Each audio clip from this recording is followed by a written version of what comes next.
Greetings, esteemed colleagues and scholars. In our previous lecture, we delved into the early stages of the Taros Campaign, detailing the initial Imperial advance and the first skirmishes with the forces of the Tau Empire. We explored the strategic maneuvers, the deployment of the Talon regiments, and the series of confrontations that set the stage for this prolonged and arduous conflict. Today, we focus on the next critical phase of the campaign, the desperate struggle for resources and the bold operations undertaken to secure them. As the initial momentum of the Imperial advance faltered, logistical challenges began to mount, and the true tenacity of the Tau resistance emerged. Our examination will center on Operation Comet, a daring and decisive move aimed at capturing a vital hydro-processing plant to alleviate the crippling water shortages that threatened to halt the Imperial war effort.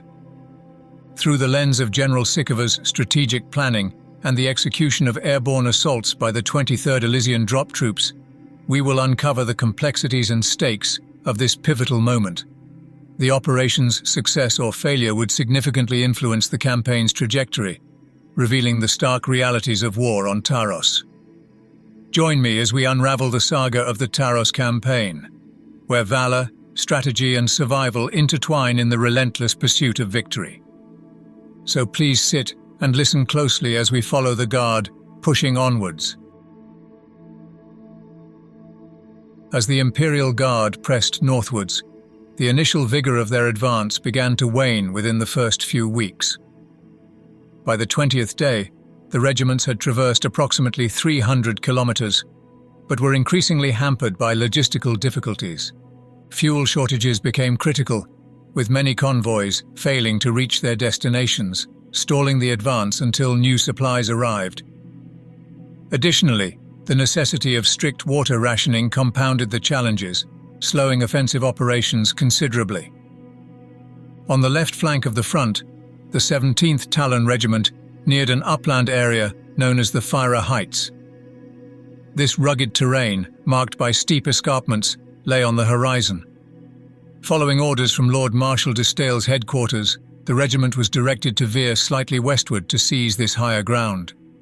By capturing the Phyyra Heights, they hoped to outflank the bulk of the Tau defenders and clear a path toward the strategic Iracunda Isthmus. Over the past 7 days, the 17th Talon Regiment's advance towards the Phyyra Heights had progressed without notable incident. The Tau seemingly allowed the regiment to undertake its slow flanking march. By the 25th day of the offensive, the lead platoons found themselves poised at the base of a steep, rocky ascent into the highlands. The regiment's reconnaissance squads had arrived days ahead of the main force, navigating the slopes by night to identify the most viable paths through the rugged terrain. Initial explorations by Sentinel units went unchallenged, and while these versatile walkers managed the steep inclines well, it was clear that the regiment's supporting tanks would face significant difficulties in such terrain. The recon squads, aware of the formidable capabilities of the Tau Hammerhead gunship's railgun, a weapon known to destroy a Lehman Russ battle tank with disconcerting ease at ranges beyond which the Imperial tanks could effectively respond, proceeded cautiously. During their scouting, they observed several enemy tracks. Although a few men were injured by rockfalls, initially dismissed as mere accidents, the squads encountered no confirmed enemy presence strong enough to impede their advance. This absence of significant resistance allowed the Talon to continue their climb, albeit under the looming threat of a possible Tau ambush hidden within the unforgiving landscape. Unbeknownst to the Imperial forces below, the Tau's savage allies, the Kroot, were waiting on the higher ground. A few Kroot trackers ventured out to monitor the human advance and set rockslide booby traps. Still, the main force remained concealed, avoiding detection by the human scouts. The Kroot understood that being spotted would provoke devastating Imperial artillery fire. The Master Shaper, aware of the tactical advantage of the dense, rocky terrain, prepared his warriors and hounds for an ambush. In the open desert, they stood little chance. but here in the rocky highlands, they could decisively halt the Talon advance. As General Bahrim Abbas ordered his men to seize the high ground, the lead companies and platoons began their arduous ascent in the scorching heat, with scout squads and sentinels paving the way. From their hidden caves and crags, the Kroot emerged, ravenous and primed for battle. They stealthily moved to positions behind the first ridgeline. At each Shaper's command, the warbands suddenly appeared on the ridge above the guardsmen, unleashing a fearsome howl as they prepared to strike. With their hounds baying and narlocks shrieking, the Kroot charged down the hillside, leaping from rock to rock, their momentum hurtling them into the ranks of the Imperial Guardsmen. The sudden and ferocious assault threw the Talon into disarray. Some units fled in panic, unwilling to confront the bloodthirsty savages, while others scrambled for cover, stood their ground, fought, and fell to the Kroot's blades, or were savaged by their fierce beasts. In these moments, the battle for the high ground became a desperate struggle for survival. Under sudden and fierce enemy counterattacks, General Bahrim Abbas witnessed his vanguard platoons struggling to maintain their positions. In response, he commanded all available artillery to concentrate their fire on the first ridgeline.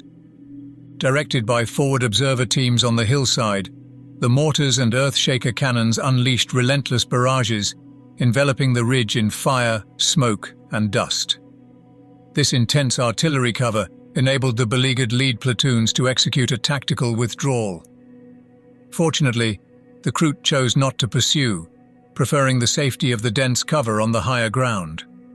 Though bloodied and exhausted, the Talon guardsmen had been effectively repulsed, marking the commencement of a grueling battle for control of the Phyyra Heights. Over the 10 days, 3 subsequent attempts to seize the treacherous slopes resulted in the regiment being driven back, with significant losses each time. A 4th assault, led personally by General Bahrim Abbas, secured the first ridgeline.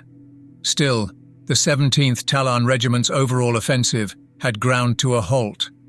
The only reserve force at their disposal, the Talon 3rd Armoured Regiment, needed to be better suited to the rugged highland terrain. Their Lehman Russ tanks and chimeras could not operate effectively. Wisely, de Stijl decided against deploying these reserves, instead of seeking a breakthrough in another area. At the same time, the 17th continued to skirmish with the Kroot over a barren, rocky wilderness that held little strategic value to either party. For the 17th Talon, this struggle represented the zenith of their advance towards Tarakeen, having already conquered 350 kilometers of desert. As the 17th Talon Regiment was locked in an intense confrontation with Kroot warbands for control of the Phyyra Heights, Lord Marshal de Stijl pivoted his focus to the broader strategic objectives. With the offensive stalling at the doorstep of the Iracunda Isthmus, he called upon his other units for a renewed push. The 3rd Talon Armoured Regiment, held in reserve until now, was ordered to bolster the efforts of the 89th and 12th Armoured Regiments, infusing new vigour into the front lines. Under the command of Colonel Hasso Rasaziz, the 3rd Regiment was divided into 3 battle groups, A, B, and C. Battle Group A was dispatched to support the 12th Armoured, Battle Group B joined the 89th, and Battle Group C stood ready as the reserve force. This strategic deployment brought a fresh impetus to the offensive, accelerating the momentum of the attack.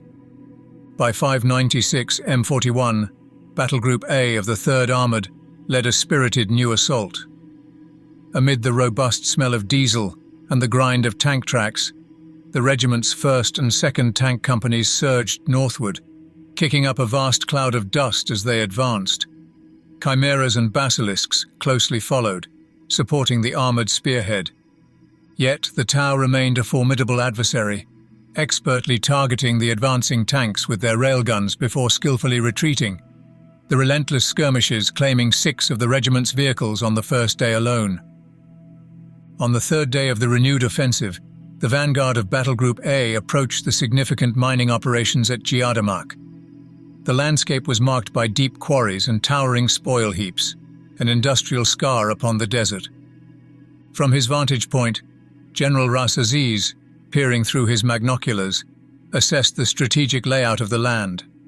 plans were swiftly drawn up to seize the mining facility, envisioning this as a pivotal moment to secure a critical resource point and gain further ground in the challenging campaign. Giadamak, a vast strip mine, bore the scars of centuries of relentless excavation. Its landscape was characterized by deep quarries and towering piles of waste rock, creating a desolate and dusty environment. Until recently, the mine was bustling with several thousand miners, but the rumble of approaching tank columns prompted most to flee for safety. The scattered quarries, buildings, and equipment provided excellent cover for the defenders. At the same time, the open desert offered little protection for an approaching attacking force. Where the constant clanking and grinding of heavy machinery once filled the air, a heavy silence now reigned, though the area was not entirely deserted. Aside from the few work gangs who had chosen to stay and defend their mine, hidden squads of fire warriors were closely monitoring the southern horizon, vigilantly watching for the dust columns that would signal the imminent arrival of Imperial tanks. Lord Marshal de Stael had advised General Ras Aziz to bypass the mining complex at Giadamak and direct his efforts towards seizing the strategically significant Iracunda Isthmus, isolating the defenders. However, General Ras Aziz held a contrary view. He recognized the risk of leaving a strong Tau force behind his lines. His forward units might successfully reach the isthmus. Still, the entrenched Tau at Giadamak could then mount a devastating counterattack on the vulnerable rear of his forces. The general was adamant that the mine needed to be secured and the defenders neutralized through capture, death, or forced withdrawal. This decisive action would pave the way for the continued advance northward. General Ras Aziz communicated his firm stance during a strategic briefing aboard de Stael's Leviathan. With plans set, he returned to his forward command post via an Aquila shuttle, ready to supervise the preparations for an assault scheduled for dawn the next day. As the first light of dawn stretched over the horizon, the thunderous sounds of earthshaker and mortar fire heralded the commencement of the operation, signaling an intense bombardment around Giadamak. Meanwhile, guardsmen gathered ammunition, rationing supplies, and filling canteens. They then boarded their vehicles, ready for the assault. The regiment's plan was straightforward. 2 tank companies would flank the mine from the west and east. Once these tank vanguards reconnected, the mine would be effectively encircled, cut off from any potential reinforcements. Following this encirclement, the infantry would advance, shielded by a rolling artillery barrage. They would disembark from their chimeras and close the distance on foot, prepared for close-quarters combat, to dislodge the Tau from their concealed positions under the protective fire of their transports. The initial phase of the attack unfolded promisingly as the tank columns, split into 2 wide arcs, advanced unchallenged by Tau fire. In the center, chimeras moved forward in line abreast, shielded by a curtain of earthshaker artillery. When the troops were approximately 200 yards from the objective, the artillery fire lifted and the men swiftly dismounted to dash towards their target. However, as the infantry approached, the Tau unleashed a devastating barrage of pulse rifle fire, turning the ground before their position into a lethal killing zone with interlocking fields of fire. Caught in this dire situation amidst a swirling dust storm created by the Tau's relentless firing, the advancing Talon soldiers, now mere shadows in the dust, struggled forward. Many fell and rose only to fall again, as the air filled with the harsh cacophony of heavy pulse fire. The terrain quickly became strewn with the lost. Small mounds of dead and wounded marked the advance of the Second Company, which suffered severe losses and was ultimately forced to retreat in disarray, leaving a grim tally of 100 dead behind. In response to this setback, General Ras Aziz immediately commanded a fresh assault by the armoured fist of the Third Company. As they moved forward, Tau defenders again opened fire, their pulse rounds scorching the desert. Chimeras advanced, their multi-lasers and heavy bolters responding fiercely.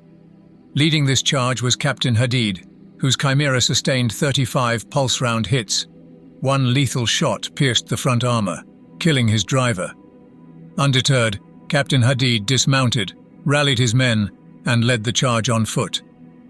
The combined force of Chimera support and the platoon's mortars began to suppress the Tau defenders, allowing the first Talon platoons to reach the outskirts of Giadamak. The battle shifted to close quarters as the guardsmen, armed with knives and grenades, moved through the swirling smoke amidst the rusting machinery. They began a methodical hunt for the entrenched defenders, marking the transition to a more intense and personal combat phase. As the encircling tanks completed their maneuvers around Giadamak, they encountered only light resistance. They strategically positioned themselves to thwart any potential Tau breakthrough aimed at aiding their now encircled forces within the mine's deep quarries. For hours, the battle teetered on a stalemate, with neither side daring to commit to an all-out clash fully, aware that reinforcements could appear on the horizon at any moment. For the guardsmen engaged in the quarries, the skirmishes felt more akin to brutal urban warfare than desert engagements. For 3 intense hours, the conflict devolved into a savage melee fought with grenades, knives, and sometimes even bare fists. Unaccustomed and perhaps unwilling to engage in such close-quarter brutality, the Tau found their resolve waning. The Hunter Cadre commander, recognizing the peril of his position and satisfied with the damage inflicted, ordered a tactical withdrawal to prevent total annihilation. From his vantage point, the Imperial tank commanders could do little as the afternoon unfolded, and the Tau initiated a bold aerial extraction. 4 orcas, escorted by a protective shield of barracudas, swooped in from the east. Banking steeply towards the mine, they executed a rapid landing. As they touched down, the fire warrior teams began withdrawing, covered by their rear guard's fierce, suppressive fire. General Ras Aziz observed the scene unfolding with fury and frustration from his command post. Through his magnoculars, he watched helplessly as the orcas, having swiftly loaded the Tau squads, lifted off one by one and retreated northwards. They were harried by sporadic Hydra flak fire, with barracudas continuing to circle protectively above. This moment marked a pivotal yet frustrating juncture in the battle for Giadamak, showcasing modern warfare's dynamic and often unpredictable nature. The survivors among the Imperial forces moved swiftly to secure the area, rounding up the beleaguered, wounded, and weary Tau rearguard.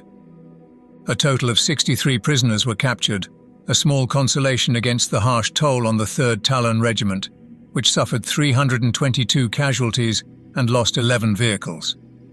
That evening, a grim reminder of the day's ferocity was marked by the burial of 63 Tau combatants in a mass grave, hastily covered by bulldozer.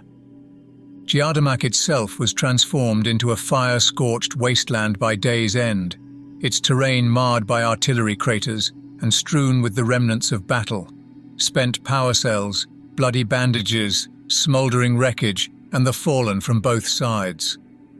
The ensuing 14 days saw Battle Group A of the Imperial Guard continue their grueling advance, now less than 50 kilometers from their strategic objective. However, each day was marred by persistent Tau sniper fire, slowly eroding the resolve and resources of the advancing troops. As they pressed forward, their already stretched supply lines began to falter under the increasing demands for tanks, fuel, and water. This attrition played into the hands of Chasseur Ramir's strategic design, marking the subtle efficacy of the second phase of his plan. Although the Tau commander's forces were too depleted to directly halt the Imperial advance, the continuous rear echelon raids effectively sapped the momentum of the Imperial regiments. The gradual depletion of their logistical capabilities hinted at an impending operational paralysis, threatening to stall the Imperial offensive just short of its critical objectives. As the 17th Regiment engaged in a fierce battle for the Phyyra Heights, and Lord Marshal de Stael endeavoured to reinvigorate his offensive with the commitment of the 3rd Armoured, the Tau initiated covert operations deep within Imperial territory. Primarily under the veil of night, Tau Fire Warrior, Pathfinder, and stealth teams were discreetly deployed via Orca transports into the desert, rapidly dispersing to hunt for vulnerable targets. Nightly, their crafts undertook clandestine missions, continuously deploying additional teams to saturate the Imperial Guard's rear areas, with raiding parties tasked with identifying and disrupting supply routes, ammunition dumps, headquarters and airfields. Enhanced with Tetra speeders, Pathfinder teams could swiftly move to each new target, striking quickly and retreating with equal speed after unleashing havoc on their human adversaries. Working in tandem, Pathfinder and stealth teams focused on Imperial Guard supply columns, particularly those comprising Trojans towing trailers laden with water, fuel, and ammunition. Although rear area security was primarily managed by Sentinel and Rough Rider squadrons, they needed help to counter the small, well-armed Tau squads, leading to repeated ambushes of the convoys. The aftermath of these operations left supply routes littered with the charred remains of destroyed Trojans and trailers, alongside the desiccating bones of fallen beasts of burden. With escalating losses, Imperial Command was compelled to bolster security significantly, diverting armored fist squads from the front line to defend these critical convoys. This redeployment siphoned much-needed heavy support from the primary battlefronts, tangibly weakening the Imperial Guard's combat effectiveness where it was most crucial. In a particularly audacious operation, a large Imperial supply dump was annihilated during a nighttime raid without a single shot being fired. Pathfinder teams skillfully infiltrated past the sentries and stealthily planted charges among the stacks of fuel cans and ammunition crates. Just before dawn, the desert was abruptly illuminated by a massive orange fireball, the explosion violent enough to rouse even Lord Marshal de Stale aboard his Leviathan command vehicle. A towering mushroom cloud of dust and smoke marked the former location of the supply dump, starkly silhouetted against the pre-dawn sky. The momentum of the Imperial offensive towards Tarrakeen had stalled entirely, crippled by a dire shortage of both reinforcements and supplies. The 12th Armoured, led by Battle Group A of the 3rd Armoured, had nearly reached the mouth of the Iracunda Isthmus. However, the infantry regiments flanking them were not so fortunate. The 17th Talon found themselves mired in the grueling conflict within the Phyyra Heights. Despite some minor territorial gains, a decisive breakthrough remained elusive. Meanwhile, the 89th Regiment struggled to maintain cohesion between the two flanks, thinly stretched across the battlefield. Far to the south, the 331st had pushed forward to the southern shores of the Emsai and were now entrenching themselves. Yet the Tau remained unfooled by this feint, their strategic foresight leaving the Imperial plans thwarted at every turn. The air war over Taros had raged daily, evolving into a tightly contested battle for supremacy, with neither side gaining a decisive upper hand. The Tau possessed numerical superiority, while the Imperium boasted more experienced pilots, making it a critical front where neither could afford defeat. The stakes were high. Their defensive strategy would crumble if the Tau failed to maintain control of the skies. If the Barracudas were neutralized, the Tau hunter cadres would become vulnerable to the Imperial forces, increasing their susceptibility to aerial bombardment and diminishing their ground effectiveness. Although efficacious against ground targets when paired with Pathfinder teams, the sky rays would not suffice to protect the hunter cadres from a coordinated air assault. Moreover, the Tau's Barracudas and Tiger Sharks were crucial in the ongoing campaign. They were particularly effective in strafing Imperial supply lines, adding a critical dimension to their tactical operations. Conversely, the Imperial Navy posed a significant threat, aggressively countering Tau maneuvers and jeopardizing Chasseau-Ramire's strategic objectives. Recognizing the urgency to shift the aerial balance, the Tau commanders orchestrated a bold initiative aimed at crippling the Imperial Navy's capabilities directly by targeting their aircraft on the ground. During these strategic aerial engagements, small stealth suit teams operated precisely behind Imperial lines.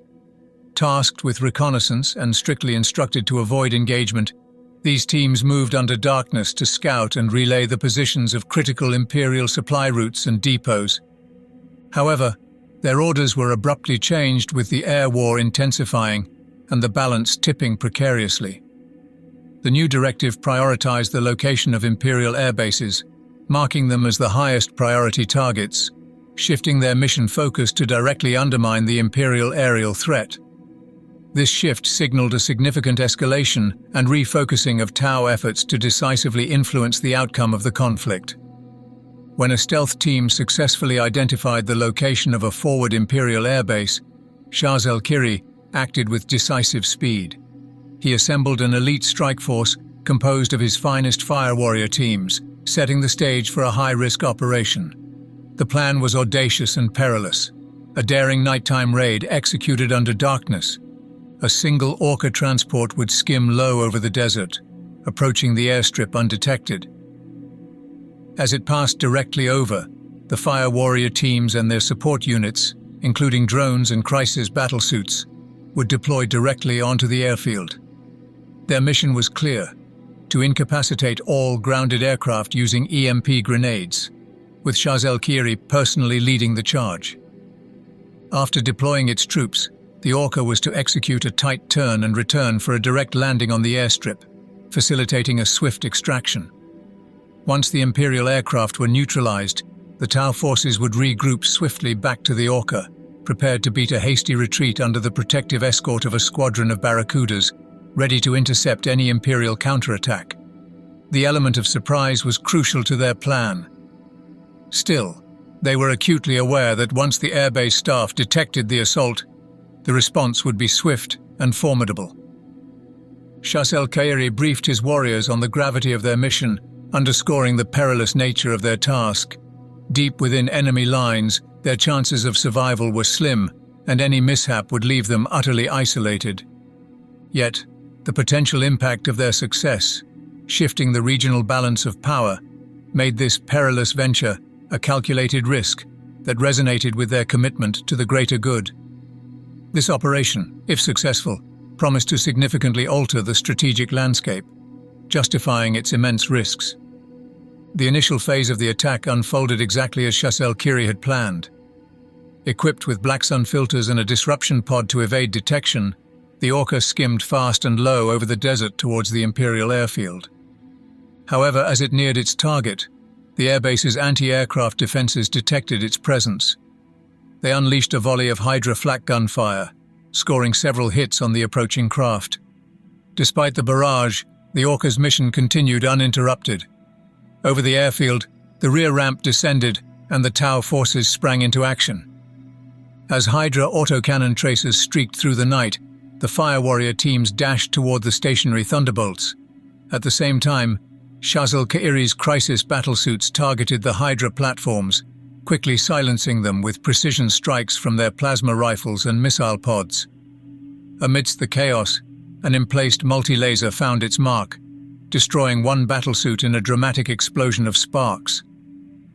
Inside the command post, the Imperial Guard commanders, pinned down by relentless gun-drone fire, desperately called for reinforcements. Sentinels, tasked with rear area security at the airbase, were the first to respond, rushing to support the beleaguered command section. The night erupted into further chaos as pulse rounds and lasgun blasts crisscrossed the airfield. Suddenly, a series of intense explosions shattered the relative quiet. One after another, the parked thunderbolts erupted into flames, sending showers of sparks into the dark sky. Despite the successful destruction of the aircraft, the battle was far from over. Having circled back, the Orca attempted a risky landing on the runway amidst a storm of enemy fire. It returned shots with its burst cannon, but sustained severe damage. One engine caught fire, critically crippling the aircraft and eventually engulfing it in flames. With no hope of escape by air, the Tau crew was forced to abandon the burning Orca, continuing the fight on the ground as the fiery skirmish at the airfield dragged on. The mission had met its objective with the destruction of 6 aircraft and the Hydra defenses, yet for the attacking Tau teams, retreat was no longer an option. Stranded deep in enemy territory, they continued to battle throughout the night until they were ultimately overwhelmed by the defenders. The entire raiding party, including Shaz-el-Kiri, met a grim fate, either killed or captured in the fierce combat. As dawn illuminated the battlefield, it revealed a landscape marked by destruction. The smoldering remains of 6 aircraft and the Hydra turrets were testament to the intensity of the night's conflict. Scattered across the field lay the wreckage of Tau battlesuits and the charred remains of the Orca, with flames still licking from its crippled hull. The airbase, now draped in acrid smoke, was strewn with the casualties of both sides, presenting a scene of utter devastation. The cost of this engagement was severe for both parties. The Imperial Navy had lost vital aircraft and faced the temporary shutdown of the airbase until the extensive debris could be cleared. The Tau, for their part, had sacrificed their entire raiding party in the operation. The long-term impact of this bold but costly strike on the broader campaign remained uncertain, with both sides assessing the strategic implications of the night's fiery ordeal. The devastating attack on the airbase marked a significant moment in the Tau's disruption campaign. Still, it was far from the end of their efforts. Night after night, the Tau continued their operations. Pathfinder teams located and targeted additional supply dumps, while stealth teams and barracudas ambushed convoys. This relentless campaign was designed to strangle the frontline regiments by severely curtailing their supply lines, and it was proving effective. Lord Marshal de Stael was also increasingly concerned about the Tau's escalating air superiority on Taros. It had become clear that the Tau had established a comprehensive network of airfields across the planet. These ranged from smaller concealed bases scattered throughout the desert to larger facilities closer to Tarakeen. At these sites, the Tau had amassed a formidable aerial force. Air Marshal Denvelt's estimates suggested the presence of at least 10 squadron-sized groups, comprising around 120 barracudas and 40 tiger sharks. This growing air threat posed a significant challenge to the Imperial forces, complicating their strategic calculations and threatening to tilt the balance of power further in favor of the Tau. Despite the relentless air assaults by the Imperial Navy fighter squadrons, the Tau forces remained undeterred, persistently taking to the skies. The situation was further exacerbated by a Tau raid on one of Air Marshal Denvelt's forward air bases, which resulted in the loss of 6 fighter aircraft in a single night. Initially, the Imperial Navy's aerial commitment to the Taros Campaign included 4 fighter, 2 bomber, and 1 tactical wing. Air Marshal Denvelt had at his command 78 fighters, predominantly Thunderbolts, along with 24 Marauder bombers and 18 Valkyrie transports. This tally did not include the aircraft assigned to the 23rd Elysian Drop Troop Regiment. As the campaign wore on, the wear and tear on this fleet intensified. Despite Denvelt's repeated requests for reinforcements and replacements, no additional aircraft were forthcoming. This lack of support strained the Imperial forces' ability to maintain air superiority. It continuously hampered their operational capabilities in the ongoing conflict. The strain of prolonged combat was beginning to tell on the squadrons. Not only were there significant losses of aircraft and aircrew, but the fuel situation was becoming critical, and the stocks of airdropped munitions were dwindling. Imperial airbases, mainly located far to the rear near the original landing zones, were initially set up by the Departamento Munitorum's engineer and labor corps.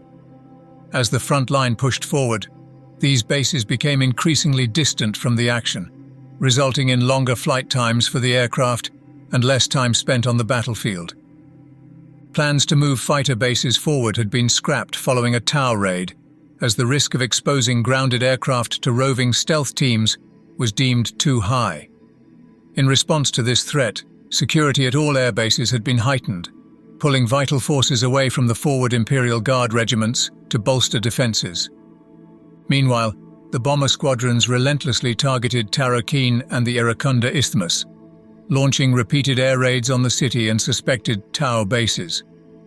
However, these efforts had little impact on the Tau, who remained resolutely defensive. Efforts to strike Tau, hunter cadres scattered across the desert, consumed a disproportionate amount of munitions for minimal gain. The losses of bombers to the ever-persistent barracudas became increasingly concerning, with 5 bombers lost in just the first 2 days of intensified attacks. Like the ground war, the air campaign was gradually slipping from the grasp of the Emperor's forces, reflecting a broader trend of attritional wear that challenged the very foundations of the Imperial strategy on Taros. Despite the considerable losses the Imperial Air Forces suffered, the implications for the Imperial Guardsmen on the ground were dire. They found themselves constantly at risk from low-flying Barracuda attacks. The Tau aircraft, adept at navigating the desert terrain, would often fly low, closely following the contours of valleys and ridgelines before abruptly ascending in aggressive maneuvers. Bursting from the landscape with ion cannons blazing and missiles launching, they stirred up whirlwinds of sand as they strafed the ground forces with scant cover to shield themselves. Supply convoys, vital for the sustenance of the front lines, became prime targets and bore the brunt of these assaults. With the Imperial Navy's diminished capacity and no reinforcements in sight, these convoys suffered disproportionately, contributing further to the logistical nightmare facing the ground forces. By the time Operation Comet was initiated, Air Marshal Denvelt's aerial command had been reduced to 37 fighters, 12 bombers, and 13 Valkyries. Still isolated from potential reinforcements, his fleet was stretched perilously thin, with no hope of resupply or reinforcement. This ongoing attrition in the air severely compromised the effectiveness and morale of the ground troops. The war on Taros at this stage had raged for 42 harrowing days. The once serene deserts were now littered with the remnants of countless battles, each skirmish leaving its mark on the land. Destale's men became increasingly beleaguered by the relentless onslaught of the Tau Empire's strategy. Weariness was setting in, and morale plummeted after enduring weeks of continuous raids, ambushes, strafing runs, and counterattacks. The Talon regiments, famed for their endurance, were now drained of men and equipment, and secure supply lines were a distant memory. Almost all stockpiles of food, fuel, and, most crucially, water had dwindled to dangerously low levels. The prospect of replenishing these supplies was grim, given the incessant Tau attacks on Imperial convoys. The fuel shortage had brought the offensive to a grinding halt. The once mighty Lehman Russ tanks and chimeras were now rationed, each regiment desperately conserving its dwindling supplies. However, the lack of water posed an even graver threat. In the unforgiving heat of Taros, men could not operate effectively without it. The Talon soldiers, with their innate resilience to dehydration and expertise in water conservation, were struggling as days passed with empty canteens. Under the scorching sun, guardsmen began succumbing to dehydration's effects. The growing number of casualties severely impacted the fighting capabilities of all regiments. For the Taros invasion force commanders, this was a dire omen of the greater challenges ahead. The situation was already precarious and would only deteriorate further unless a secure water supply was established. The grim reality loomed large. The guardsmen would soon face the dreadful choice of perishing from thirst in the desert or surrendering to the Tau and hoping for mercy. This latter option was unthinkable, especially with commissars nearby to enforce discipline and morale. Yet without drastic measures, de Stael's 10th Corps would soon be incapable of continuing the fight. A logistical nightmare gripped the staff of the army, growing more critical by the hour. Critical staff meeting occurred aboard de Stael's Leviathan command vehicle. Present were all the regimental commanders of the army, alongside representatives from Lord Commander Gustavus's High Command. Senior officers and staff, temporarily pulled back from their positions, crowded into de Stael's map-filled briefing room. Their objective was clear: determine how to continue the war despite the crippling supply restrictions. The atmosphere was tense, filled with heated debates and clashing opinions. Amidst this fervor, General Sikovar of the 23rd Elysian Drop Troop Regiment put forth a bold proposal that would later be known as Operation Comet. His idea was audacious but pragmatic: seize Taros's primary means of water production and turn it to their advantage.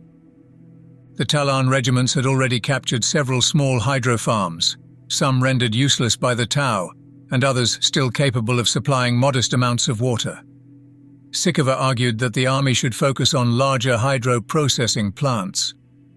The coastal areas of the Aestus region housed Taros's largest hydro-processing facilities, which converted the highly alkaline seawater into clean, usable water before pumping it down pipelines to Taros Campaign.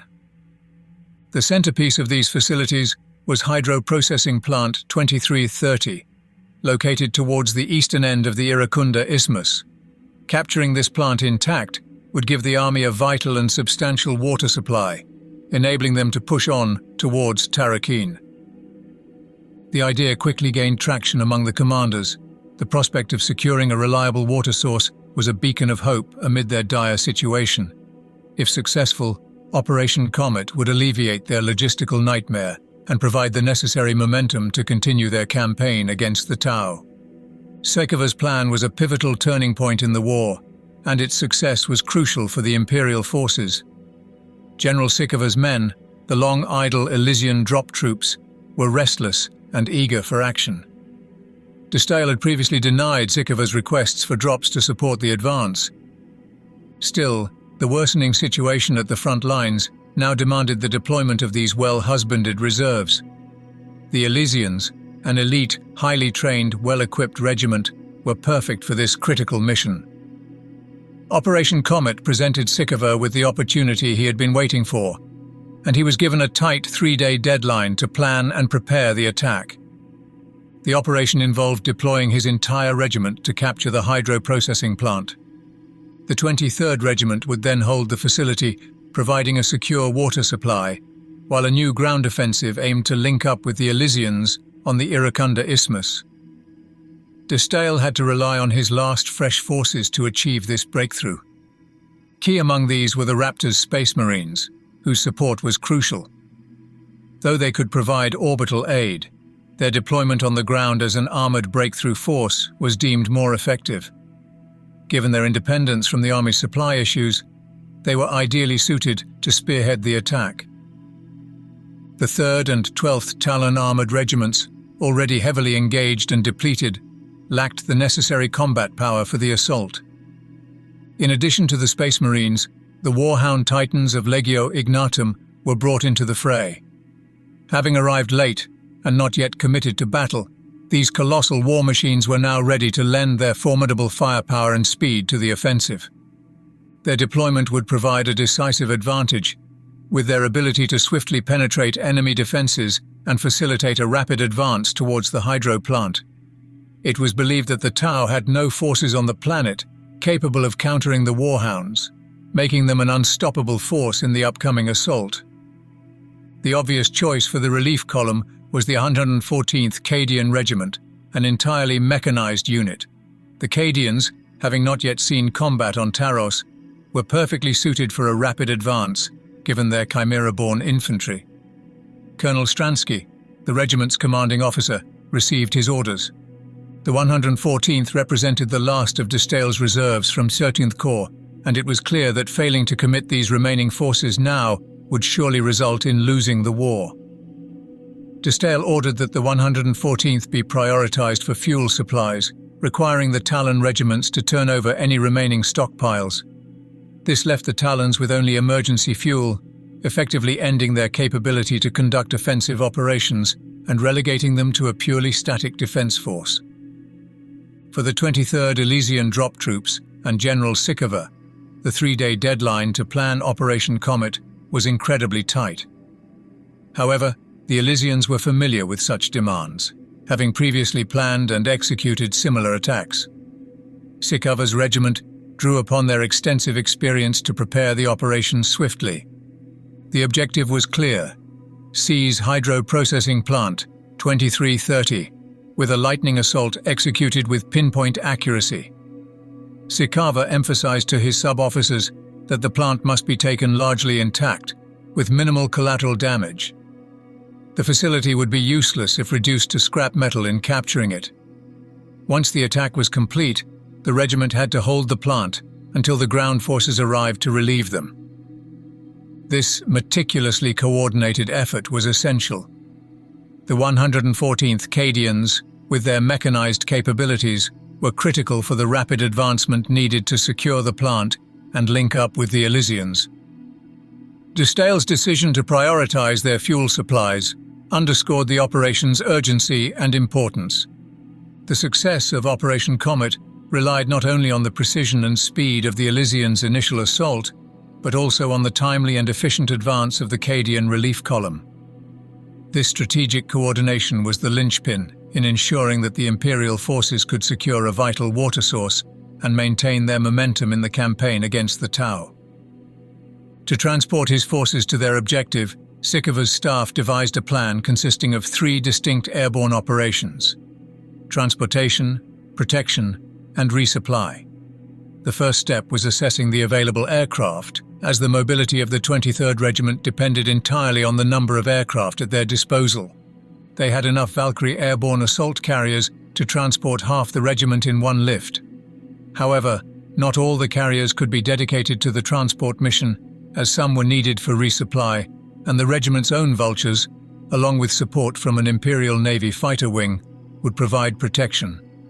Consequently, the attack had to be divided into separate lifts, with heavy equipment such as weapons and sentinels included strictly on a priority basis.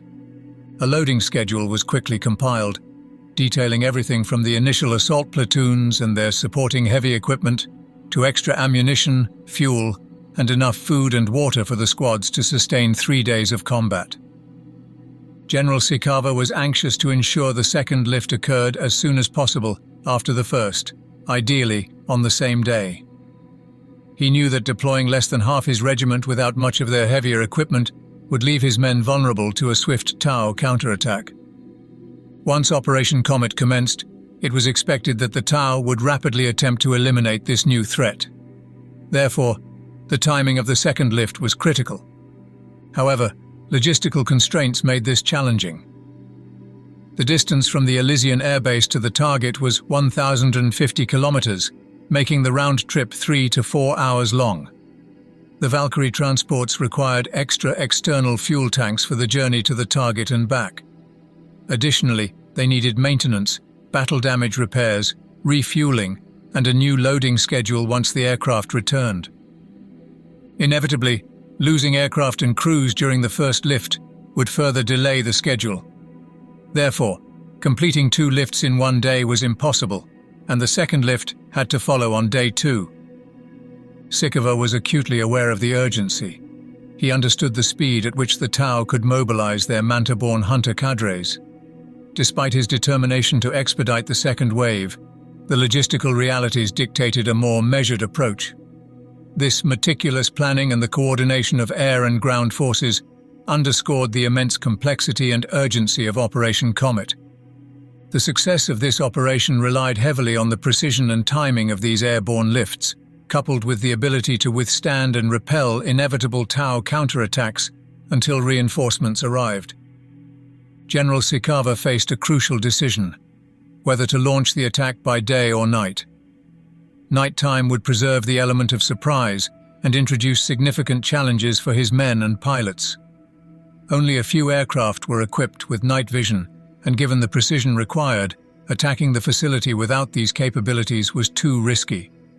Errant bombs and rockets could inflict unacceptable damage on the hydro-processing plant. Additionally, a nighttime drop using grav chutes posed dangers to the assault platoons. The sprawling industrial complex plant was difficult to navigate even in daylight. At night, limited visibility would lead to men colliding with obstacles during landing. Despite the potential for greater losses, the accuracy and reduced risk of error offered by a daylight assault made it the preferable choice. The next 3 days were filled with frantic preparation. Every task seemed urgent, but target reconnaissance was particularly critical. Sikova's men needed precise information about what awaited them on the ground. However, the necessity of surprise meant that dropping reconnaissance squads near the target was not an option. If these squads were detected or captured, surprise would be lost. With no time to infiltrate squads on foot, Sikova turned to orbital surveillance and high-altitude aerial reconnaissance using a specially equipped Marauder bomber from the bomber wing. This method minimized the risk of alerting the defenders while providing valuable images of the target area. These images could be converted into detailed maps, though they could not reveal the strength of the garrison forces. Despite the uncertainty regarding enemy strength, Sikova was confident that his regiment, bolstered by their support, would be sufficient to overpower any defenders they encountered. The precision and speed of the Elysians, combined with the strategic timing of the relief forces, were crucial. Sikova's meticulous planning and the concerted effort of his staff aimed to ensure that Operation Comet would achieve its critical objectives, securing a vital water source and maintaining the momentum in their campaign against the Tau. Detailed planning for the attack was expedited, and the assault officers were briefed on their objectives.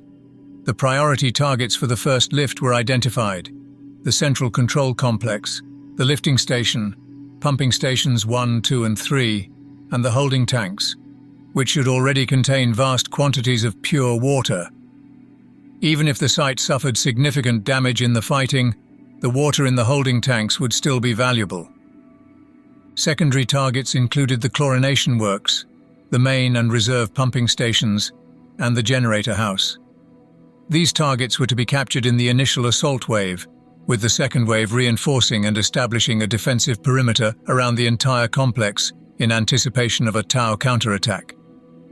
Upon landing with the second wave, the regimental headquarters would be set up in the administration block. The plan's daring and inherent risks became more evident as the deadline for launching Operation Comet approached. High Command had significant reservations, feeling the operation was rushed and involved too many dangers.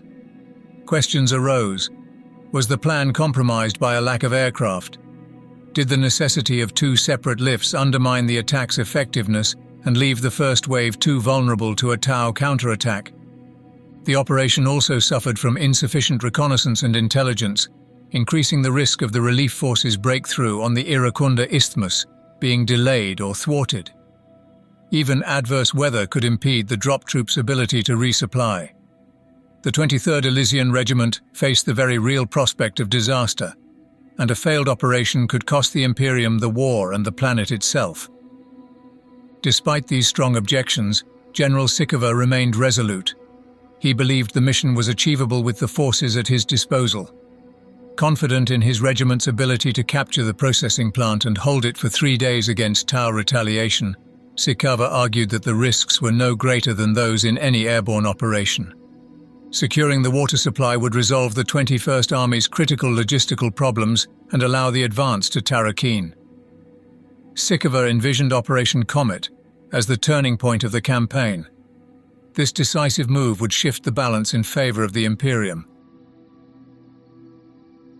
At their barren desert airbase, surrounded by the small camo shelter tents that had served as home to the 23rd Elysian Drop Troop Regiment for the past 4 weeks, the aircraft and men of the first lift were preparing for takeoff. The scene was a hive of activity. A Valkyrie was being rearmed and refueled, ready to support the regiment's second lift, while overhead, Vulture gunships headed out on another sortie to aid those already engaged in battle. As dawn broke, the first light of day began to burn off the lingering chill of the night. The assault companies stood in neat rows, each soldier burdened with combat gear and grav chute pack. Beside them stood squads of burly stormtroopers, poised to be the first to land. Pilots, co-pilots and door gunners mounted their Valkyrie carriers and Vulture gunships, performing final pre-flight checks and powering up systems. One after another, the aircraft fired up their twin F-75MV afterburning turbojets, the noise building to a deafening crescendo as the turbines reached full speed. Once engine tests were completed, they powered down to a low rumble, rear access ramps lowered, awaiting the mission launch codeword. The tension was palpable. Every soldier, every pilot, knew the risks involved and the critical nature of the mission ahead.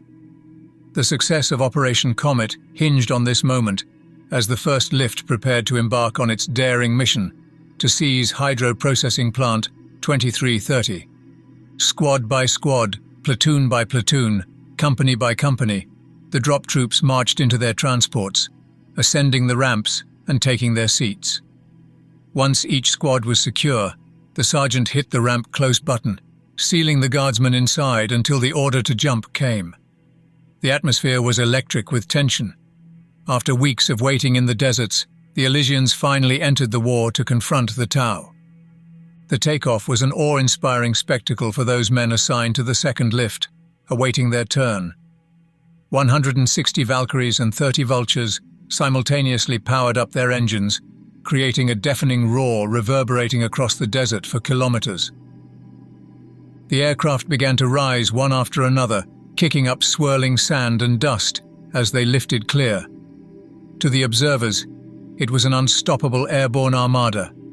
Wave after wave of Valkyries and Vultures climbed slowly to altitude, circling to await the other aircraft in their formations before synchronizing speeds and racing away northward. Flying in platoon formations, one behind the other in a single stream, the carriers and gunships headed to a marshalling point north of the airbase. There they rendezvoused with their air cover, fighters from the 1002nd Fighter Wing, whose role was to protect the vulnerable convoy from enemy attacks. 15 Thunderbolts flew alongside and above the Valkyries, forming a shield around the drop troops as they embarked on their daring mission to seize the plant. As the entire armada swept low over the desert floor, keeping close to the ground for maximum concealment, the rumble of its many engines grew into a thunderous roar that filled the sky. From their positions on the ground, the Talon Imperial Guardsmen looked up to see a stream of aircraft soaring overhead. Formation after formation crossed the sky, heading towards the distant horizon. The Talon were not the only witnesses to this impressive air train. From their concealed positions, scattered Tau Pathfinder and stealth suit units also observed the procession, quickly relaying the sighting back to their commanders. A major Imperial attack was imminent, though the exact target remained unknown to the Tau. For the stormtrooper squads leading the convoy, the flight towards their target lasted 2 hours, and it was fraught with peril. The journey witnessed a tragic mid-air collision that resulted in the destruction of 2 aircraft. Additionally, 1 Valkyrie transport suffered an engine failure, necessitating an emergency landing amidst the harsh desert sands. During the flight, the convoy was also targeted by Seeker missiles, guided by marker lights activated from the ground. 2 strikes were successful. 1 missile brought down a Vulture gunship, while another forced a Valkyrie, carrying Captain Logan, the commander of the 2nd Company, to perform a crash landing.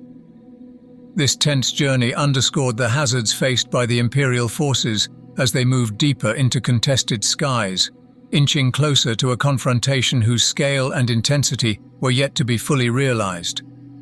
10 minutes from the target, the atmosphere inside the Valkyries transporting the Elysian squads was tense. The aircraft began their ascent to jump altitude, engines straining and pitch rising, preparing for the drop. Below them, the stormtroopers maintained a lower altitude, ready to deploy directly into the fray via fast ropes, supported by circling Vulture gunships. As the Valkyries climbed, squad sergeants stirred their men to readiness. Each soldier checked his grav chute, secured his respirator, and locked his helmet visor into place. Amid the mechanical whine of hydraulic pistons and the opening of rear ramps, prayers to the Emperor were whispered. Then, with the jump lights flashing green, the assault squads leapt into the open sky, plunging towards their destination. Meanwhile, the ground of the hydro plant bristled with activity. Defended by drone sentry turrets and a garrison of human and Kroot troops, the facility was on high alert. As the drop troops descended, the vanguard of the attack over the processing plant encountered intense ground fire. The garrison, alerted by the thunderous approach of jet engines, had mobilized to repel the airborne invaders. Laser-gun rounds and heavy bolter tracers arced downwards. Shots glanced off the aircraft's nose cones and engine cowlings as the Valkyries maneuvered into hover positions over their designated objectives. From the aircraft, winch ropes unfurled downwards. Stormtroopers slid into the heat of battle, descending directly into the combat zone. Above, Vulture gunships strafed strategic targets, their gunners trading heavy bolter fire with the ground forces. Operating under strict orders to minimize collateral damage, the Vulture pilots were restrained, unable to deploy their full firepower. This limitation added another layer of challenge to the unfolding battle. The battle for 2330 commenced mid-morning. Under Captain Malik's command, the 23rd Regiment's 3rd Company focused its efforts on the plant's lifting station and first pumping station. Captain Malik's orders were clear: capture both facilities intact and hold them until reinforcements from the second lift could arrive. This mission was emblematic of the strategic engagements unfolding throughout the first assault on the plant. The operation began with 2 stormtrooper squads as the spearhead. Deployed directly onto the targets from hovering Valkyries, they were supported from above by a Vulture gunship. These elite squads were tasked with setting up homing beacons to guide the rest of Malik's company, who would grav shoot into the area. Once regrouped, the company's strategic plan saw the first platoon directed to assault the pumping station. In contrast, the second and third platoons focused on taking the lifting station. The fourth platoon was held in reserve to reinforce the defenses once both objectives were secured. The heavy weapons platoon was distributed strategically. Fire support squads joined the second and third platoons, mortars were assigned to the reserve squads, and anti-tank teams were positioned with Captain Malik to support the main assault. However, the first 2 stormtrooper squads encountered unexpected resistance upon landing. They were immediately met with intense fire from drone sentry turrets, which, equipped with disruption field generators, had evaded prior aerial reconnaissance. The squads were pinned down despite quickly deploying their beacons, suffering heavy casualties. It was only after targeted strikes from the supporting Vulture gunship that the turrets were finally silenced. By then, the damage was significant, leaving the pumping station firmly in the hands of a well-prepared garrison of human auxiliaries. This initial phase set the tone for the intense and grueling combat, defining the battle to control the hydro-processing facilities. As the stormtroopers engaged the enemy, Malik's men rapidly hit the ground, discarding their grav chute packs and swiftly reorganizing into squads around their sergeants. The air was thick with gunfire, explosions, and the roar of jet engines as the processing plant became a battlefield. Quickly regrouped, the responsibility fell to first platoon to clear the defenders from the pumping station. Leading the charge with Commissar Graal, Captain Malik approached the pumping station only to find the defenders deeply entrenched and resolutely tenacious. Malik and his first platoon exchanged intense volleys with the defenders in the thick of a heavy firefight. Determined to break the deadlock, Malik led the assault, rallying his troops with the regiment's cry, "From the skies." Amidst the chaos of exploding fragmentation grenades, his squads engaged in fierce close-quarters combat, quickly overpowering the human defenders only to encounter Kroot mercenaries, a far more formidable adversary.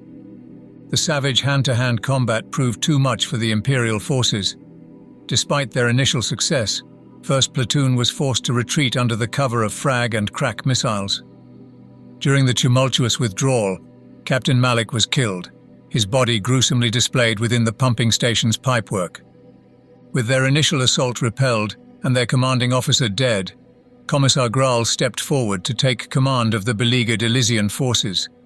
As he began to rally the troops, including the surviving stormtroopers, urgent reports came in. A squadron of Tau Tiger Shark bombers was rapidly approaching. The battle escalated, with each side increasing their commitment to the fight. The Tiger Sharks swooped over the plant, releasing clouds of drones that swarmed over the battlefield. Clearly, the Tau were mobilizing all available resources to defend the plant. Despite the reinforcements and continued fierce resistance from the Kroot entrenched in cover, Commissar Graal prepared his forces for another determined assault to secure the plant. To orchestrate a renewed assault on the pumping station, Graal dispatched a runner to the mortar squad, ordering a preparatory bombardment to soften up the defenders. Hunkered down amongst the pipes, storage tanks, and debris of the industrial complex, the guardsmen awaited the impact of the mortar shells. Once the barrage had sufficiently disrupted the enemy, driven forward by their commissar, they launched a second charge against the pumping station. This time the fighting was fierce, but slightly less formidable than before. The preliminary mortar strikes had effectively rattled the Kroot defenders. The guardsmen, rallying after the barrage, swept forward and overpowered the remaining resistance, securing control of the facility. Graal wasted no time calling forth the 4th platoon to bolster their position. As the Kroot attempted a countercharge, they were met by a robust line of guardsmen, Outnumbered this time, the majority of the Xenos' attackers were cut down under a relentless hail of lasgun fire. The victory at Pumping Station 1 came at a steep cost. Over half of the 1st Platoon and the stormtroopers had been killed or wounded, and the infrastructure of the pumping station itself had suffered extensive damage due to the combat and shelling. By dusk fell on a long day of combat. The hydroprocessing had been fully secured by the Elysian drop troops, with all primary and secondary objectives under their control. Despite the victory, enemy stragglers and snipers still lurked among the industrial wreckage. Cautiously, squads of drop troopers patrolled the network of holding tanks and pipelines, flushing out any remaining foes. The garrison had mounted a surprisingly tenacious defense throughout the day. Outnumbered and outmatched by the Elysians' aerial firepower, the human traitors and their Kroot allies had nevertheless fought with unexpected ferocity, inflicting considerable damage to the plant.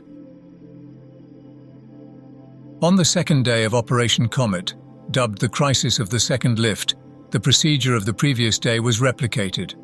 The second wave of troops was loaded and launched at dawn to reinforce those already on the ground. Overnight, the Elysian forces had secured the hydro plant, rounded up any stragglers, and established a defensive perimeter. The troops from the second lift were set to parachute directly into this secured zone to bolster its defenses. Unlike the initial operation, the element of surprise was no longer on their side.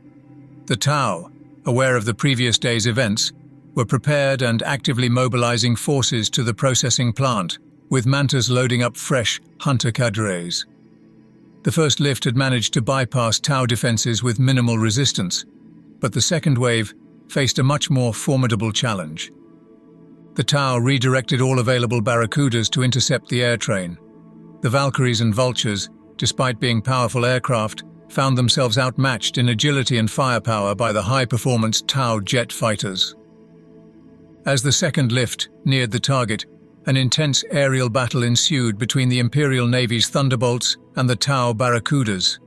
The sky became a chaotic battlefield as seasoned pilots from both sides, now familiar with each other's tactics, engaged in fierce dogfights, strafing each other with autocannon and burst cannon fire. Amidst these duels, the transport aircraft raced toward their objective, but the Barracudas that managed to penetrate the protective screen wreaked havoc on the formations.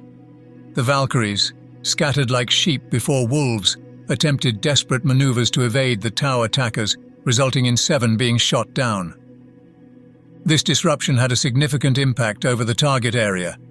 Many units on the ground had been anticipating reinforcements that now were delayed or disoriented due to the scattering of their air transports.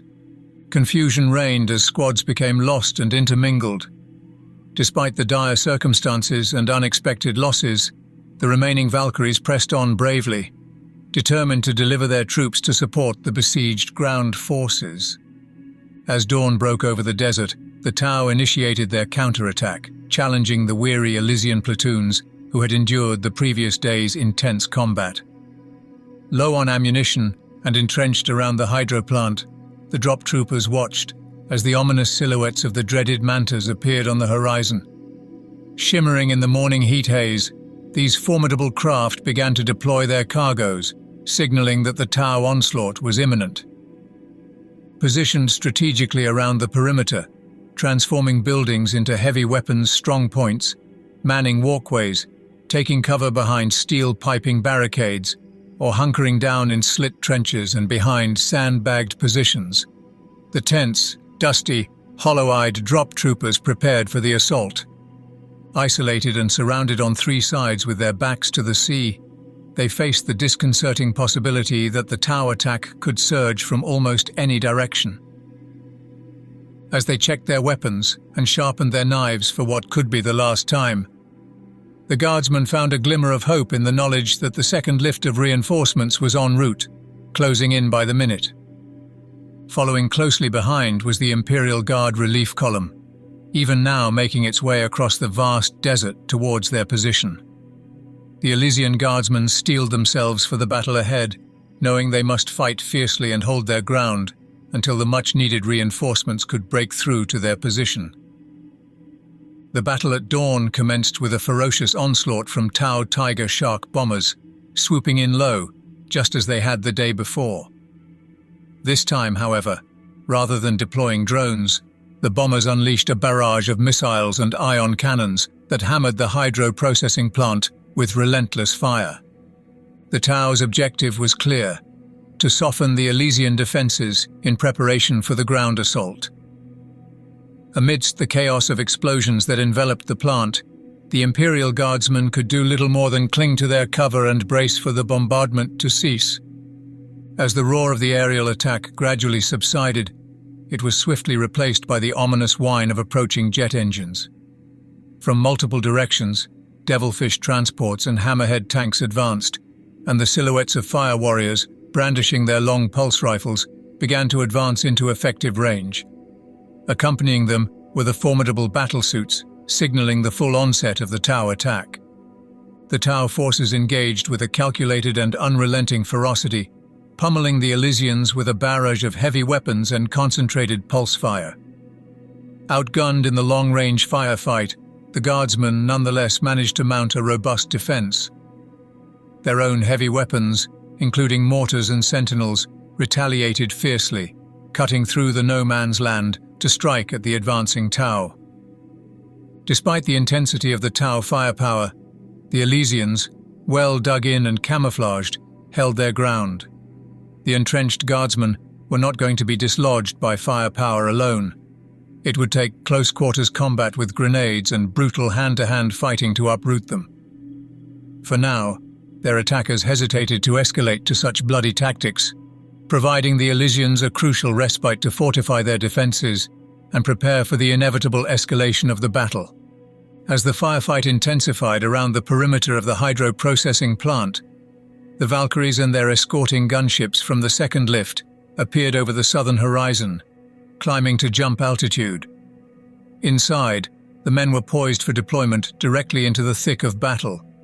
Reinforcements had finally arrived, offering a chance to balance the scales. As the second lift commenced their drop, they were immediately subjected to the heaviest Tau fire. General Sikova, peering down from the rear ramp of his Valkyrie, was afforded a clear view of the battlefield below. He could see the Tau armored vehicles and infantry formations spread out beneath him, and the barrage of fire that awaited his troops. Moments later, he too jumped, plunging through the dense curtain of weapon fire unleashed by the Tau forces. As he descended, the battle's chaos unfolded around him. One Valkyrie, its engines ablaze, spiraled down to crash in a fiery explosion on the desert floor, while another was struck by a missile and plummeted into the sea.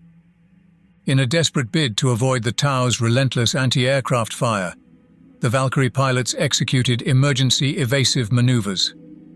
This reactive piloting disrupted the carefully orchestrated drop formation, scattering the drop troops across the vast desert around the target.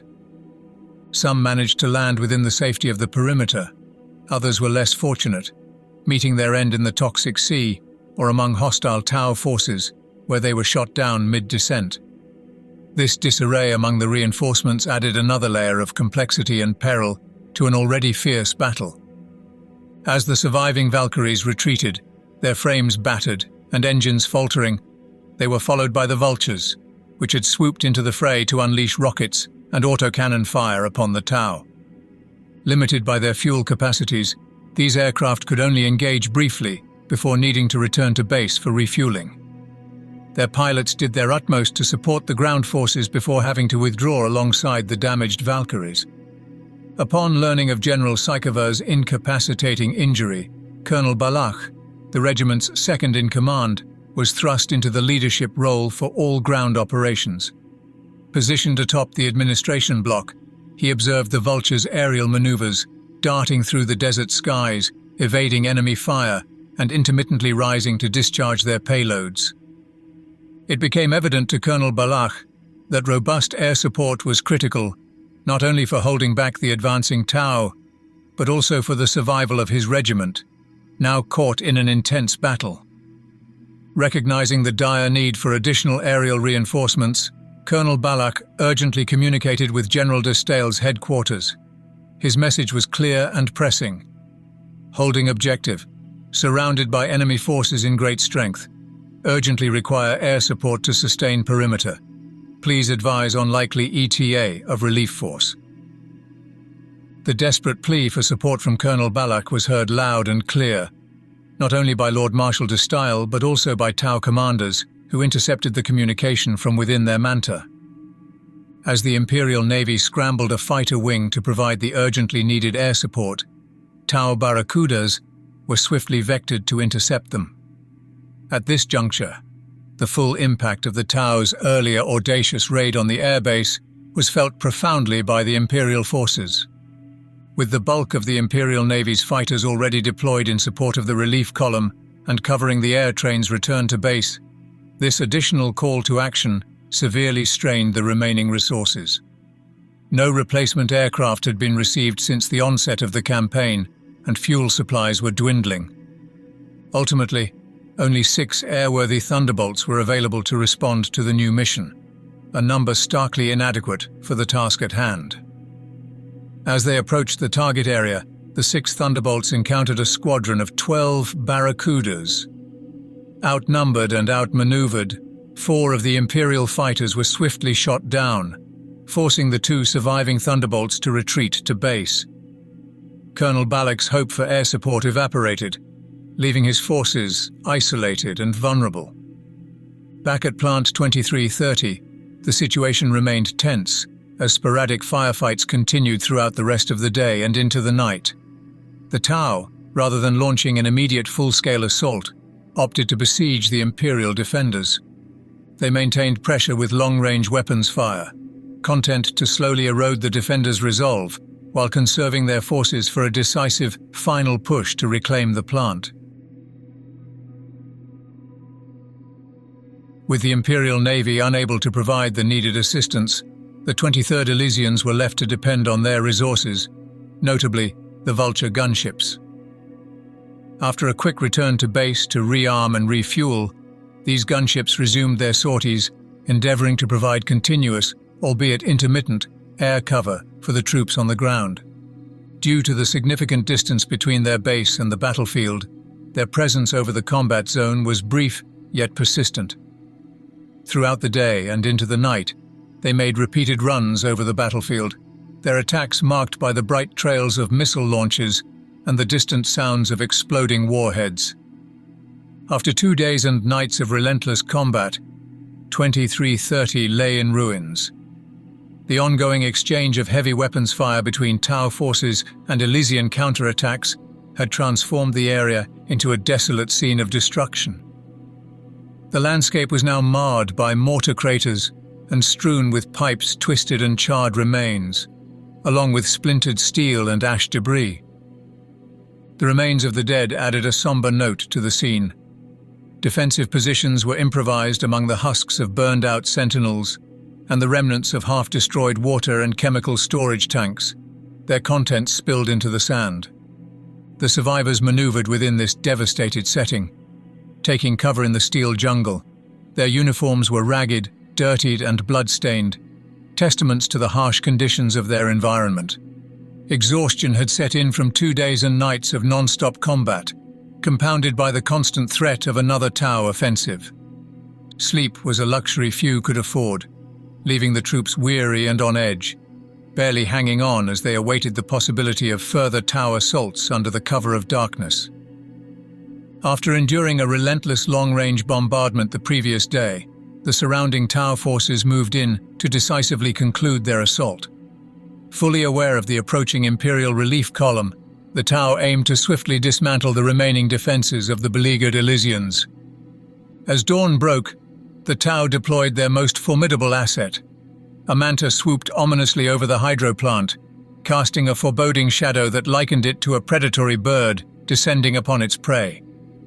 The Elysians needed to prepare to counter the devastating firepower of the manta. Its drone-controlled burst cannon turrets unleashed a relentless barrage, effectively pinning down the guardsmen amidst a storm of fire.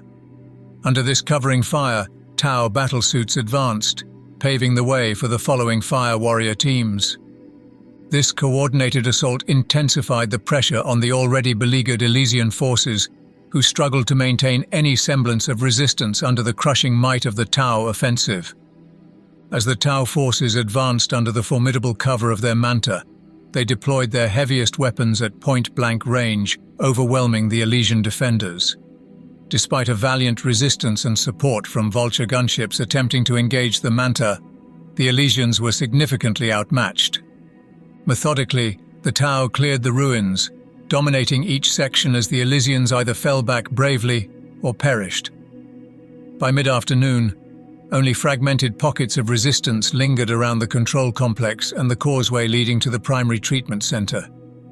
In a poignant turn of events, the Tau commander proposed a ceasefire, urging the remaining Elysian defenders to surrender. He reasoned with Colonel Balak, arguing that further resistance would only result in pointless carnage. The battle was decisively lost, and no relief forces were forthcoming. To continue fighting was to embrace a futile end. Colonel Balak, though wounded, staunchly refused to capitulate and resolved to continue the fight. By nightfall, his determination proved fatal. He perished, and the 23rd Elysian Regiment was nearly obliterated. The aftermath saw the Tau fire warriors gathering the few surviving Elysians, including the captured General Sikova. These prisoners were disarmed and loaded into the cavernous holds of the Tau mantas. Soon after, more of these colossal transports arrived, retrieving the hunter cadres for redeployment. The battlefield they left behind was a haunting vista of destruction, enveloped in smoke and strewn with the debris of war and the fallen. Operation Comet, a desperate bid to turn the tide of the conflict, had ended in stark failure. As the offensive toward Tarakeen ended, the confrontations between the Talon regiments and the Tau forces had diminished significantly. The Talons, managing only minor advances, continued to exert pressure through harassing artillery fire. However, constrained by a severe shortage of supplies and critically low water reserves, they were compelled to dig in and conserve their remaining resources. In their entrenched positions, the guardsmen laid minefields and strung razor wire to fortify their defenses. While the Imperial Guard halted their advance, the Tau refrained from significant counterattacks, choosing to conserve their strength for future engagements. The stasis in direct combat was a tactical interlude that weighed heavily on Operation Comet's success and potentially the war's broader outcome. Relief forces needed to reach the isolated drop troops within 3 days to sustain the campaign and prevent a complete rout. However, a critical breakthrough needed to be achieved at the western end of the isthmus before any such relief could be effectively mobilized. This strategic choke point, flanked by narrow strips of land bordered by seas and lakes, would funnel the advancing ground forces directly into the concentrated firepower of the Tau hunter cadres. As the war on Taros intensified, the Talon regiments were critically depleted. The long and arduous drive north had cost them dearly, consuming the lives of many soldiers and the bulk of their armored strength. With the campaign reaching a pivotal stage, the success of Operation Comet became increasingly crucial. In response, Lord Marshal de Stael turned to the most capable forces remaining at his disposal. First among these were the Raptor's Space Marines under Captain Aurelius. Until now, the Battle Brothers had been held in reserve, seeing limited ground action. The time had come to deploy them fully.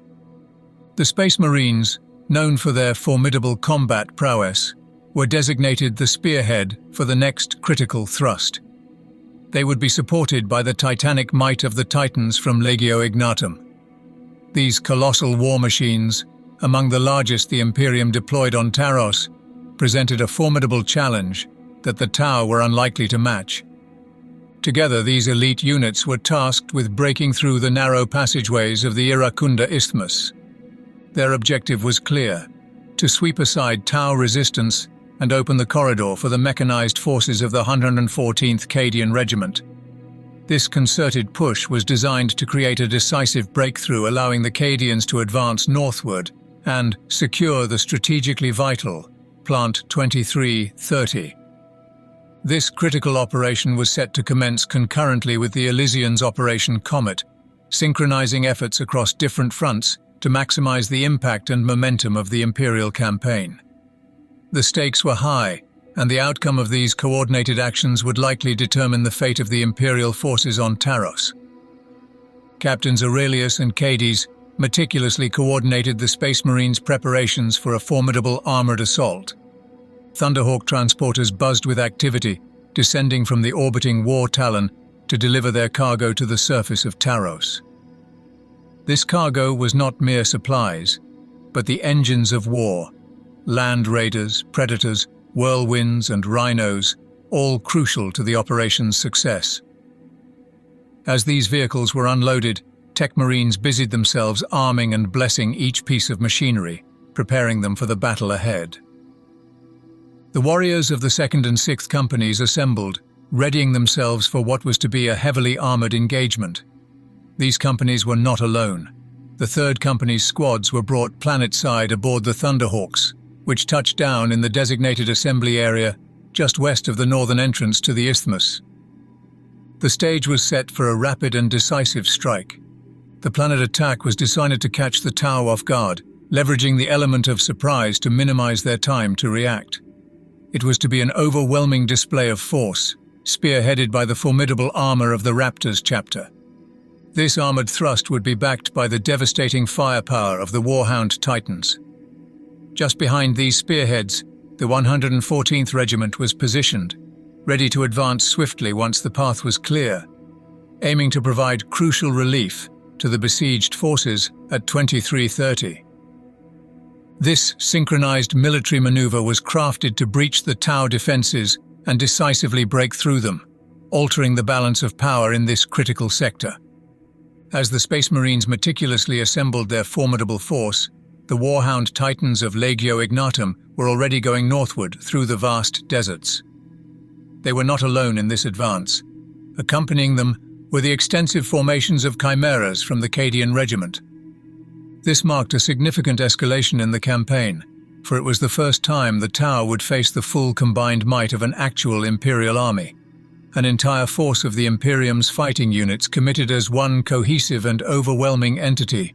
Simultaneously, some 800 kilometers to the south, the air was filled with the roar of engines as the Valkyries and Vultures of the Elysian Drop Troop Regiment took to the skies.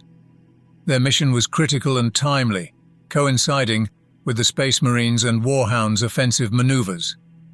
These airborne units were headed for the northern end of the entrance to the isthmus, a strategic point crucial to the operation's overall success. Their primary objective was to eliminate Tau resistance in the area, creating a vital gap through which the Imperial Guard could advance swiftly, piercing through the enemy's lines and securing a path for further tactical maneuvers. This concerted effort represented a pivotal moment in the campaign, aiming to capitalize on the shock and disarray among the Tau forces as the full spectrum of the Imperium's military capacity was brought to bear. As the imposing Warhound Titans, each standing 14 meters tall, advanced across the desert, their movements did not go unnoticed. The Tau's Pathfinder forward observers, ever vigilant, quickly spotted these colossal machines making their way forward. The Tau were well prepared for an assault, and their response was swift, with hunter cadres mobilizing at the call from their scouts. In previous encounters, the Tau had effectively utilized their long-range weaponry to devastate Leman Russ tanks and chimeras from a distance. However, this time they were confronted with a new class of adversary.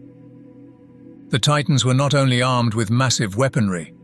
Still, they were also shielded by protective void shields, presenting a formidable challenge that shifted the tactical advantage towards the Imperium.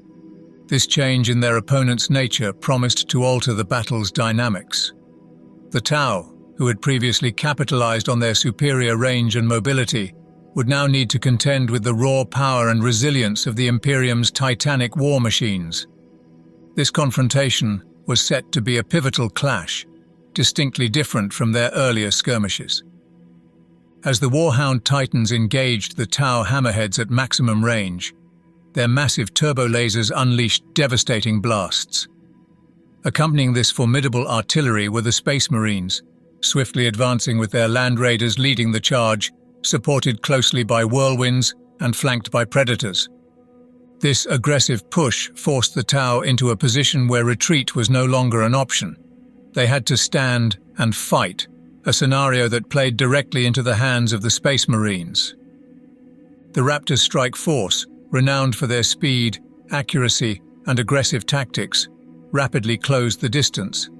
They began effectively employing their highly accurate lascannons, tearing into the Tau defenses. Devastator squads, disembarking from rhinos, added their considerable firepower to the fray, amplifying the onslaught. The Tau, caught off guard by the intensity and precision of the attack, suffered heavy losses. Amidst this chaos, the Warhounds continued their relentless advance, protected by their void shields against incoming railgun fire.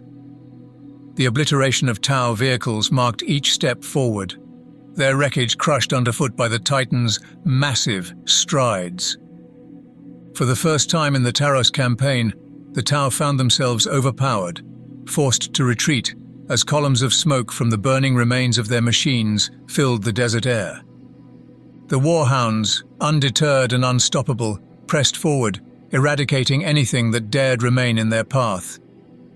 Moving in concert with these titanic machines, the Space Marines swept through the broken Tau lines. This combined force of Titans and Space Marines cleaved through the Tau defenses, thrusting deep into enemy territory and effectively opening the route onto the Iracunda Isthmus. This dramatic breach signaled a significant turning point in the battle, with the wreckage of Tau defenders left scattered across the desert. As the battle waged on, the Tau forces, bolstered by the arrival of a fresh hunter cadre, regrouped and intensified their assault. This resurgence of activity brought with it the deployment of a new and formidable weapon that no Imperial commander had previously encountered, a new mark of the Tiger Shark aircraft. This advanced model made a dramatic entrance, skimming so low over the desert terrain that it kicked up a substantial dust cloud before it ascended slightly over a shallow rise to engage its targets. From its wings, missiles launched quickly, blazing through the air and striking the Warhound Advensis Primaris. The initial salvo flared brightly against the Titan's void shields, the sheer volume of the explosive onslaught momentarily overwhelming the shield generators. With the void shields disabled, the Tiger Shark's twin railguns took their chance, delivering 2 hypersonic rounds that struck the Warhound squarely in its hull. The impact of these powerful shots penetrated the thick armor plates, resulting in a catastrophic explosion that scattered molten shrapnel across the desert. The attack critically damaged the mighty Warhound, a symbol of Imperial dominance. Reeling from the impacts, it staggered backward, tottering unsteadily. To the shock and dismay of the Imperial forces watching, the colossal machine faltered and then fell, crashing down onto the sands in an unexpected and demoralizing monumental defeat.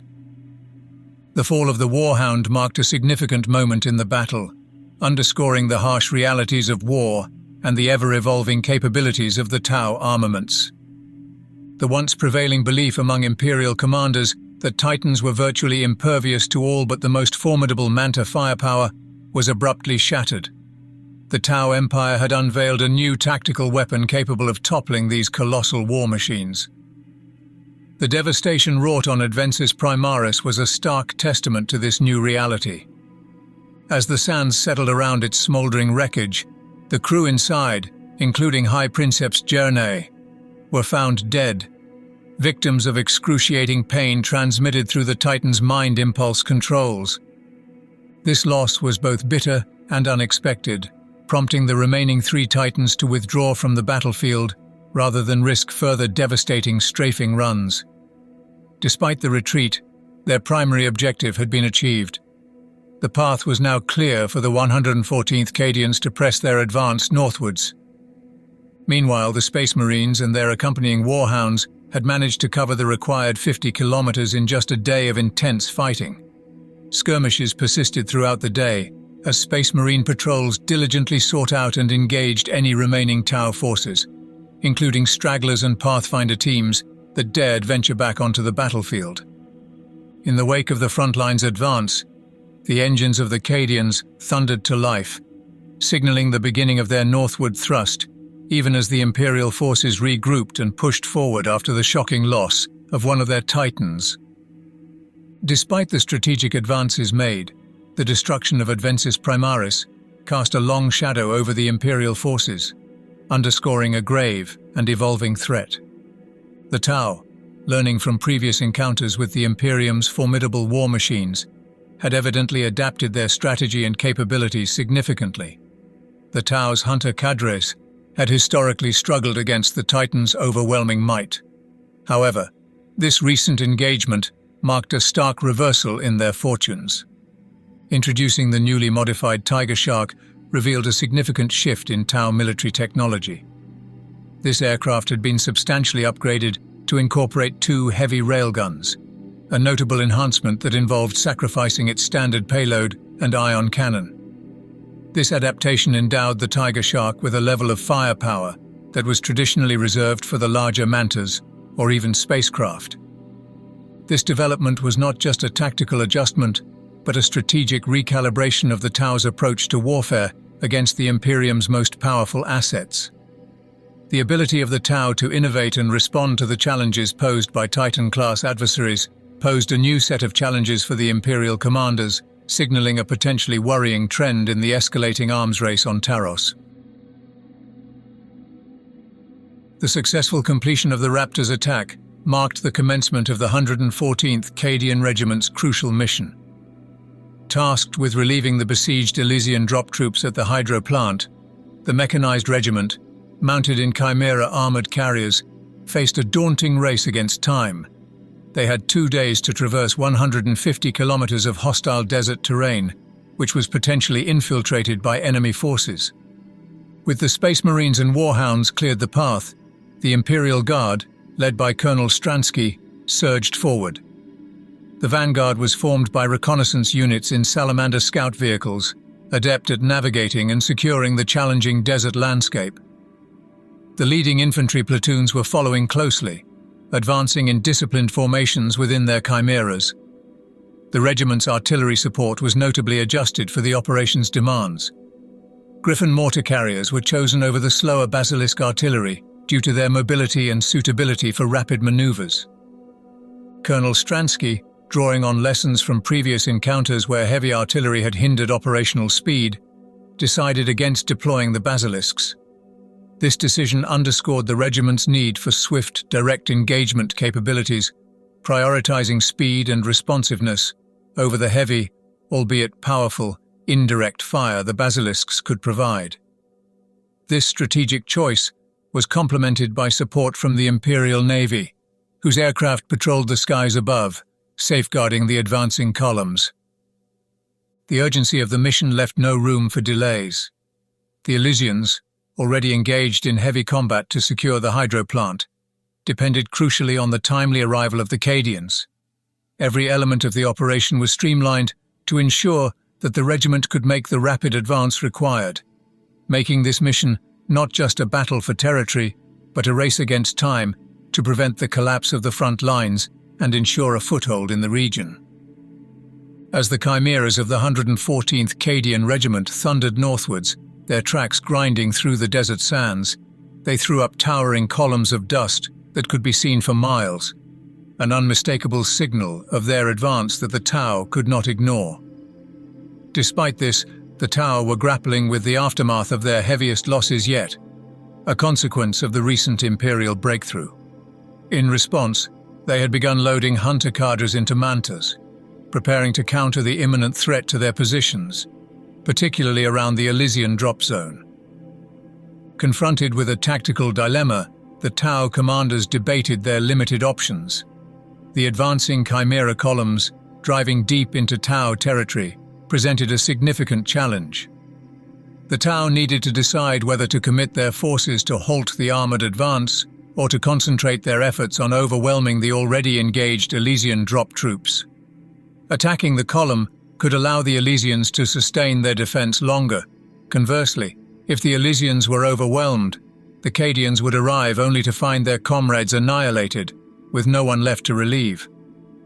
The Tau chose a strategic path to let the Cadians advance, focusing instead on delaying them, rather than attempting a direct halt or destruction.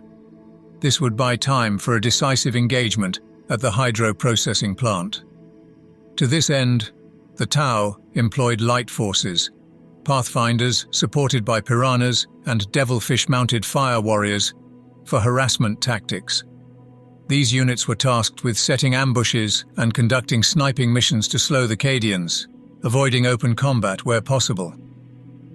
As the Cadian armored columns surged across the desert, Pathfinder teams on tetraspeeders moved ahead of the advance. They were deployed to scout the Cadians' movements and lay the groundwork for potential engagements, dropping remote sensor towers from orcas to enhance their operational intelligence. Meanwhile, the main Tau forces, consisting of hunter cadres, were directed to execute a concentrated attack on Plant 2330. Their orders were explicit: overwhelm the plant's defenders within 2 days, aiming for a swift and decisive victory that would secure the area before the Imperial reinforcements could turn the tide of the battle. From the elevated position in the cupola of his command Chimera, Colonel Snake Stransky had a commanding view of his regiment's advance. The sight before him was impressive, a well-ordered progression of companies, each followed closely by another, with a screen of reconnaissance units leading the way. Chimera after chimera roared across the desert sands, their engines thundering a relentless beat. Above, the sky was etched with the contrails of Imperial Navy thunderbolts, crisscrossing in vigilant support of the ground forces. The initial day of the advance was marked by a conspicuous absence of enemy contact, lending a deceptive calm to the march. However, the tranquility of the first day gave way to sudden and intense action on the second. Stransky's scouts and the vanguard platoons were abruptly engaged by Tau forces, emerging from concealment to strike. This engagement marked the first encounter with Tau observation towers, tall, thin structures that allowed the enemy to direct their attacks with devastating precision. Under this new threat, several chimeras were destroyed by Seeker missile strikes, seemingly materializing from thin air. Each Tau assault forced the targeted Imperial units to halt, disembark their troops, and initiate a countersearch to eliminate the threat. These skirmishes significantly impeded the regiment's progress. In response, Colonel Stransky issued orders to adjust their tactics. Only units directly attacked were to engage the enemy. All others were to continue advancing, bypassing the conflict zones. This directive aimed to maintain the momentum of the advance, despite the risk of stretching his forces across a widening front. Stransky's decision underscored a pragmatic approach to warfare, acknowledging the setbacks, but refusing to let them derail the overarching mission of the regiment. On the second morning of the advance, the 114th Regiment's momentum was sharply disrupted by 6 Tau ambushes, each resulting in losses and significant delays. The vigorous, unimpeded charge of the previous day had devolved into a fragmented, stop-start engagement. This relentless pattern of attack successfully stalled the regiment's progress, causing them to fall considerably behind schedule.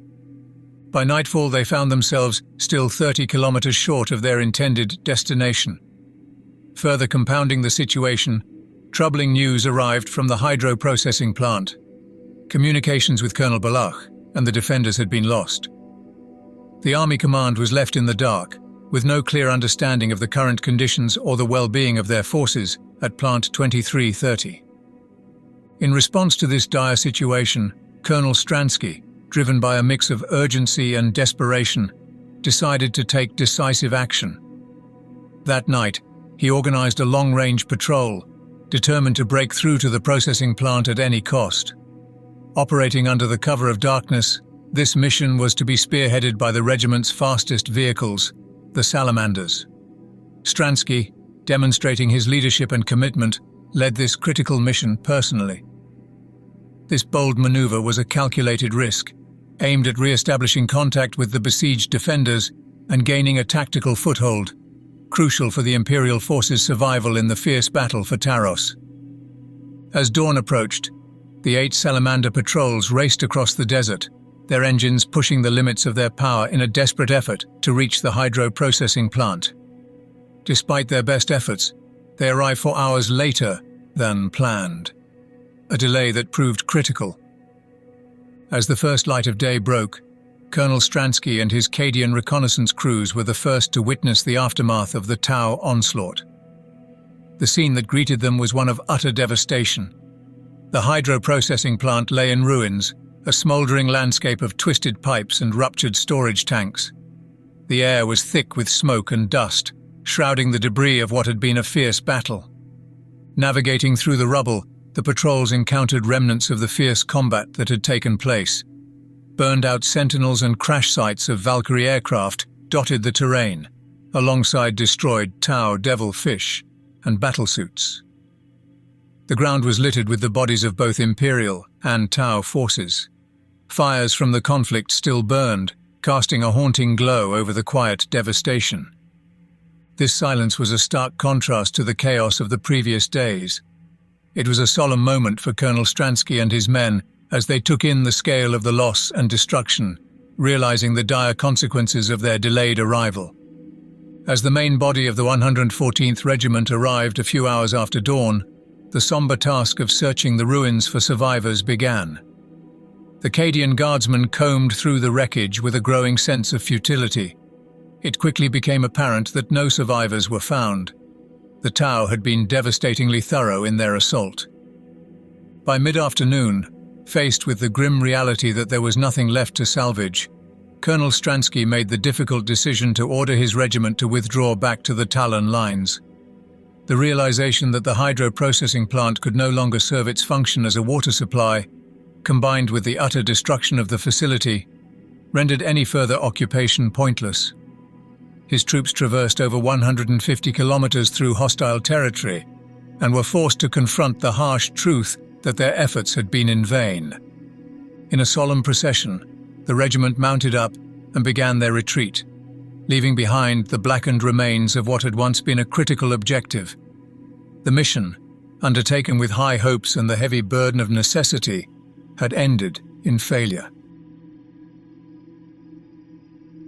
The failure of Operation Comet dealt a severe blow to Lord Commander Gustavus's high command, sending shockwaves through the Imperial leadership as the war on Taros against the Tau escalated unfavorably. This defeat not only signified a tactical setback, but also precipitated a crisis within the Army's command structure, highlighting deeper issues that extended beyond the battlefield. In the wake of this debacle, Commissar General Mordred van Horsich made an abrupt appearance on board the command ship Righteous Power. His arrival coincided with an ongoing Imperial Navy briefing, yet he insisted on an immediate audience with Lord Commander Gustavus. Despite the efforts of the guardsmen stationed at the door to maintain protocol and manage interruptions during the critical meeting, Van Horsich's determination proved unstoppable. Asserting his authority with a fierce determination typical of his office, Van Horkich threatened to arrest anyone who dared obstruct his path. With this formidable declaration, he barged into the meeting room, underscoring the urgency of his concerns and the gravity of the situation at hand. Lord Commander Gustavus maintained a stoic demeanor as Commissar General Mordred van Horsich delivered his stern directives. The Commissar General decreed the removal of the entire staff of the army, citing their failure in their duty to the Emperor. In his view, while losses in battle were acceptable, outright failure was intolerable. He pointed out that the surface campaign on Taros had devolved into a shambles, and the planet was perilously close to slipping from the Imperium's grasp. Specifically, he commanded that Lord Marshal de Stael be replaced by the Commissar General himself. Unbeknownst to Van Horsich, however, his plans and opinions were familiar to Gustavus. The Lord Commander had been forewarned of the Commissar General's intentions, thanks to intelligence from one of Colonel Scheer's informers. This foreknowledge allowed Gustavus to prepare for the encounter, understanding fully that Van Horsich, within his rights, intended to assume command over the faltering operation. Despite acknowledging the Commissar's authority to make such changes, Gustavus harbored reservations, especially regarding the fate of Lord Marshal de Stael. The Lord Marshal had served the Imperial Guard with loyalty and dedication, and Gustavus believed he deserved a fate better than the summary execution that seemed to loom at the hands of Van Horsich. Colonel Scheer was dispatched to the surface with sealed orders for Lord Marshal de Stael that fateful morning. The orders were grim. De Stael was to be relieved of his command and faced two severe choices. He could either surrender to Colonel Sheja and be taken to the brig aboard the Righteous Power to await trial, or assume command of a frontline platoon and lead a counterattack against the Tau, a mission from which his return was doubtful. Exhausted by his relentless efforts and deeply stung by the defeat of Operation Comet, de Stael requested that Colonel Shea wait outside while he pondered his decision. Shea, standing in the cramped corridor of the Leviathan, waited patiently. The usual low hum of the Leviathan's generators was abruptly shattered by the sound of a las pistol discharging from within the office. Choosing neither to face execution nor suffer the disgrace of command in a penal regiment, Lord Marshal de Stael had resolved his dilemma in the only way he felt could preserve his martial honour. He took his own life. Meanwhile, the broader command structure was thrown into disarray with the arrival of Commissar General Van Horsich and his aides. The upheaval led to the arrest of much of the army's top brass. In a single day marked by turmoil and confusion, 6 officers were executed for resisting arrest, and 62 others, comprising officers and aides, were dispatched to a penal regiment where they would have the opportunity to die well in the service of the Emperor. With these drastic measures, Commissar General Van Horsich assumed supreme command over all Imperial Guard and Departamento Munitorum operations on Taros.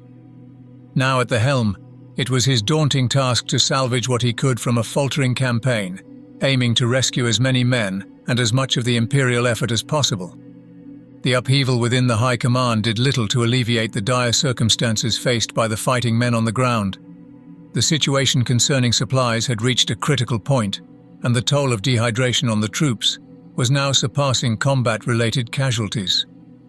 The urgent need for fresh water supplies was paramount. Without them, the remaining regiments risked a rapid decline in their combat readiness, potentially rendering them ineffective in the face of the enemy. During Commissar General Van Horsich's initial briefing as the Supreme Commander, he was confronted with grim reports from regimental commanders across the board. They uniformly stressed the severe lack of supplies, indicating that their units might only last another week, perhaps 10 days at most without immediate logistical support.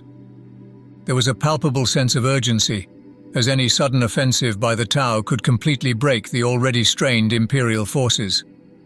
This precarious situation underscored the challenges Van Horsich faced as he took command, highlighting the immediate need to stabilize the supply lines and bolster the troops' resilience against both the environmental hardships and the looming Tau threat. Van Horsich, immediately upon assuming command, recognized the state of the Imperial supply lines, which were perilously overstretched. His first directive was a pragmatic yet painful decision to order a strategic retreat. This was deemed necessary to preserve the fighting capability of the Imperial forces, viewed as a lesser evil compared to the risk of total annihilation. At that time, a Trojan hauling a fuel trailer took, on average, 3 days to reach the front lines, constantly endangered by Tau stealth teams and strafing runs from Barracudas. The supply routes, marked by the charred remains of Trojans and their trailers, stood as evidence of the Tau's effective strategy to cripple the Imperium's logistical backbone. Van Horsich gave all regimental commanders the authority to pull their forces back toward the initial landing zones. Equipment that could not be transported was to be destroyed to prevent its capture. Rough Rider squadrons were ordered to slaughter their mounts in a particularly drastic measure to conserve water.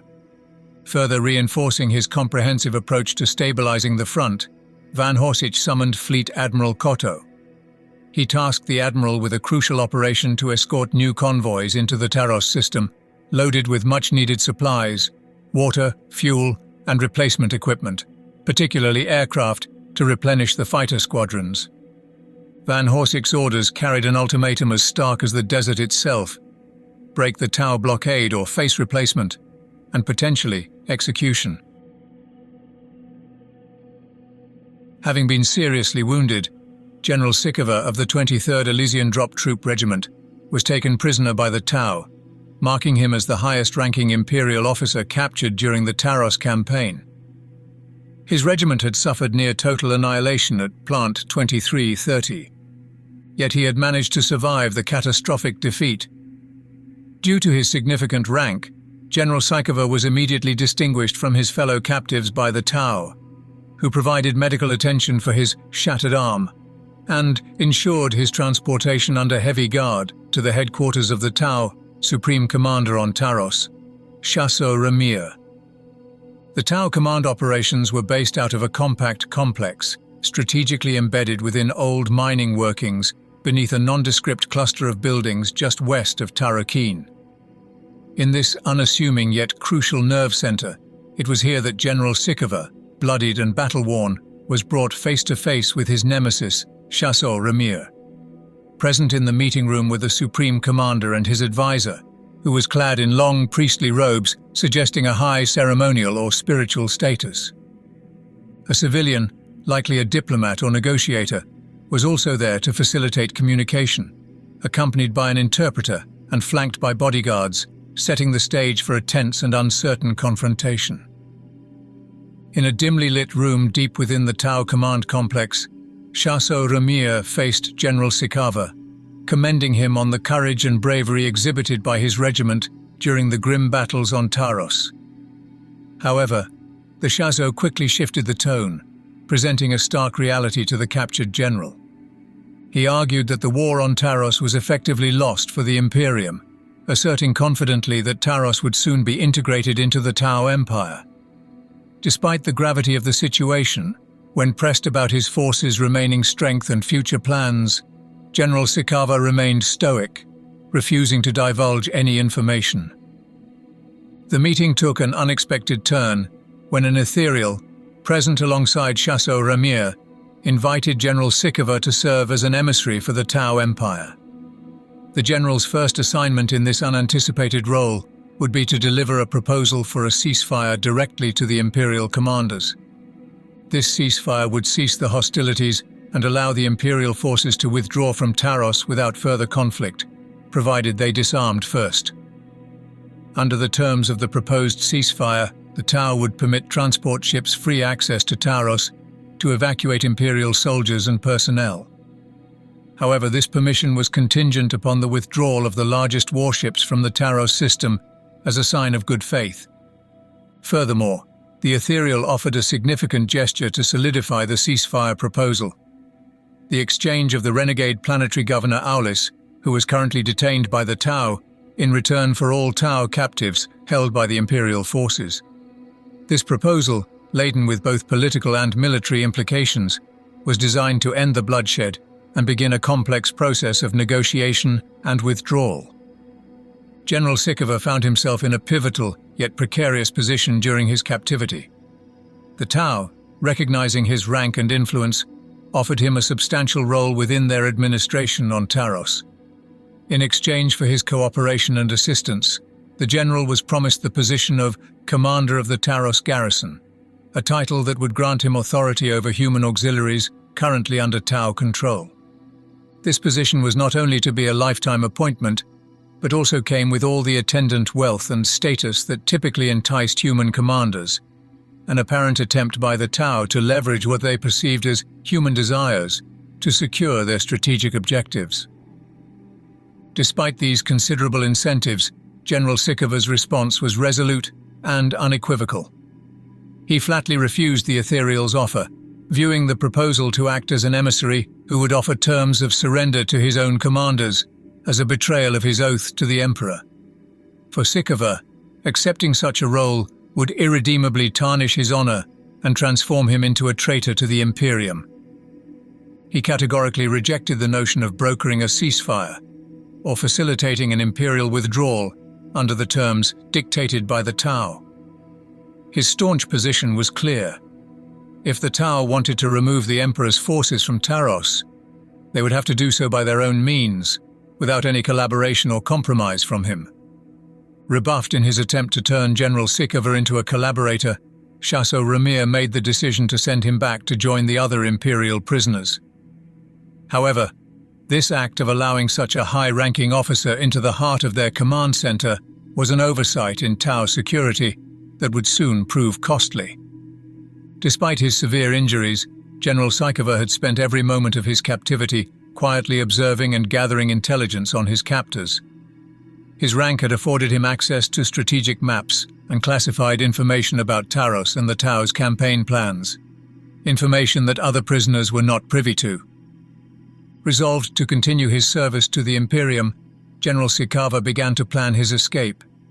He had carefully noted the location of the Tau command post, and from the flight path during his transport to the mine, he deduced his probable location. Firm in his resolve never to surrender to the Xenos, he saw escape as a possibility and a duty. Gathering around him a small cadre of loyal Elysian prisoners who shared his commitment, Sykova crafted a meticulous plan to break out from the mine. Their loyalty to their former commander undiminished, these men were ready to follow him into whatever peril lay ahead. The opportunity to enact their plan came swiftly. On their first night at the mine, Sykova and his group of 5 overpowered 3 traitor human guards, seizing their weapons and water canteens. They then split up to better evade any pursuit, with Sykova leading a group westwards toward what he believed to be the position of the 331st Talon Regiment's lines. This daring escape into the desert night marked the beginning of a perilous journey back to friendly lines, driven by a deep-seated loyalty to the Imperium and a refusal to bow before the enemy. The guards made no effort to pursue the escapees. In their estimation, the harsh deserts of Taros were barrier enough. Convinced that without supplies no one could survive for long in such a desolate landscape, they considered the fleeing prisoners as good as dead. Their assumption nearly proved true. After 3 grueling days under the relentless sun, General Sykova was on the brink of death. His body weakened and his water almost gone, he staggered westwards, his skin blistered and burnt by the unforgiving heat. In his final moments of consciousness, driven by a desperate hope rather than resignation, he scraped the outline of a large aquila into the sand, a last plea for salvation directed towards the Emperor. Remarkably, fate, or perhaps divine intervention, answered his prayer. A Thunderbolt fighter pilot, conducting a reconnaissance sweep over the area, spotted the unmistakable symbol etched into the landscape. Knowing that no friendly units were reported in that sector, the pilot swooped down for closer inspection.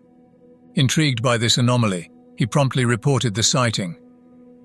Subsequently, a long-range patrol from the Talon Regiment was dispatched to investigate the curious mark in the desert. The Desert Raiders Squad, part of the 331st, discovered General Sykova unconscious and barely clinging to life near his crudely drawn emblem. They immediately called for a Valkyrie to evacuate the general, securing his survival against all odds. General Sykova was thus miraculously rescued and returned to his own lines. Sadly, the fate of his fellow escapees remained unknown. None were ever found, leaving a somber note to an otherwise miraculous survival story.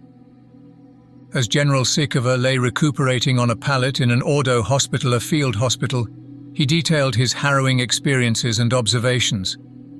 His survival, a blend of sheer bravery, unwavering faith, and what some might call blind luck, had not only secured his return, but also equipped him with critical intelligence that could potentially alter the course of the conflict on Taros. Among the crucial details he provided was the location of the Tau headquarters, a piece of intelligence of immense strategic value. When this information reached Commissar General Van Horsich, it was immediately recognized as a significant opportunity, one too valuable to overlook. With the precise whereabouts of the Tau Command Center now known, Van Horsich saw a chance to shift the war's momentum decisively in favor of the Imperium. The details provided by General Sykova, gained through his ordeal, promised to be pivotal, potentially enabling the Imperial forces to launch a targeted strike that could cripple the Tau's operational capabilities on Taros. This intelligence, hard-won through the general's suffering and resilience, now poised the Imperium to turn the tide of the war.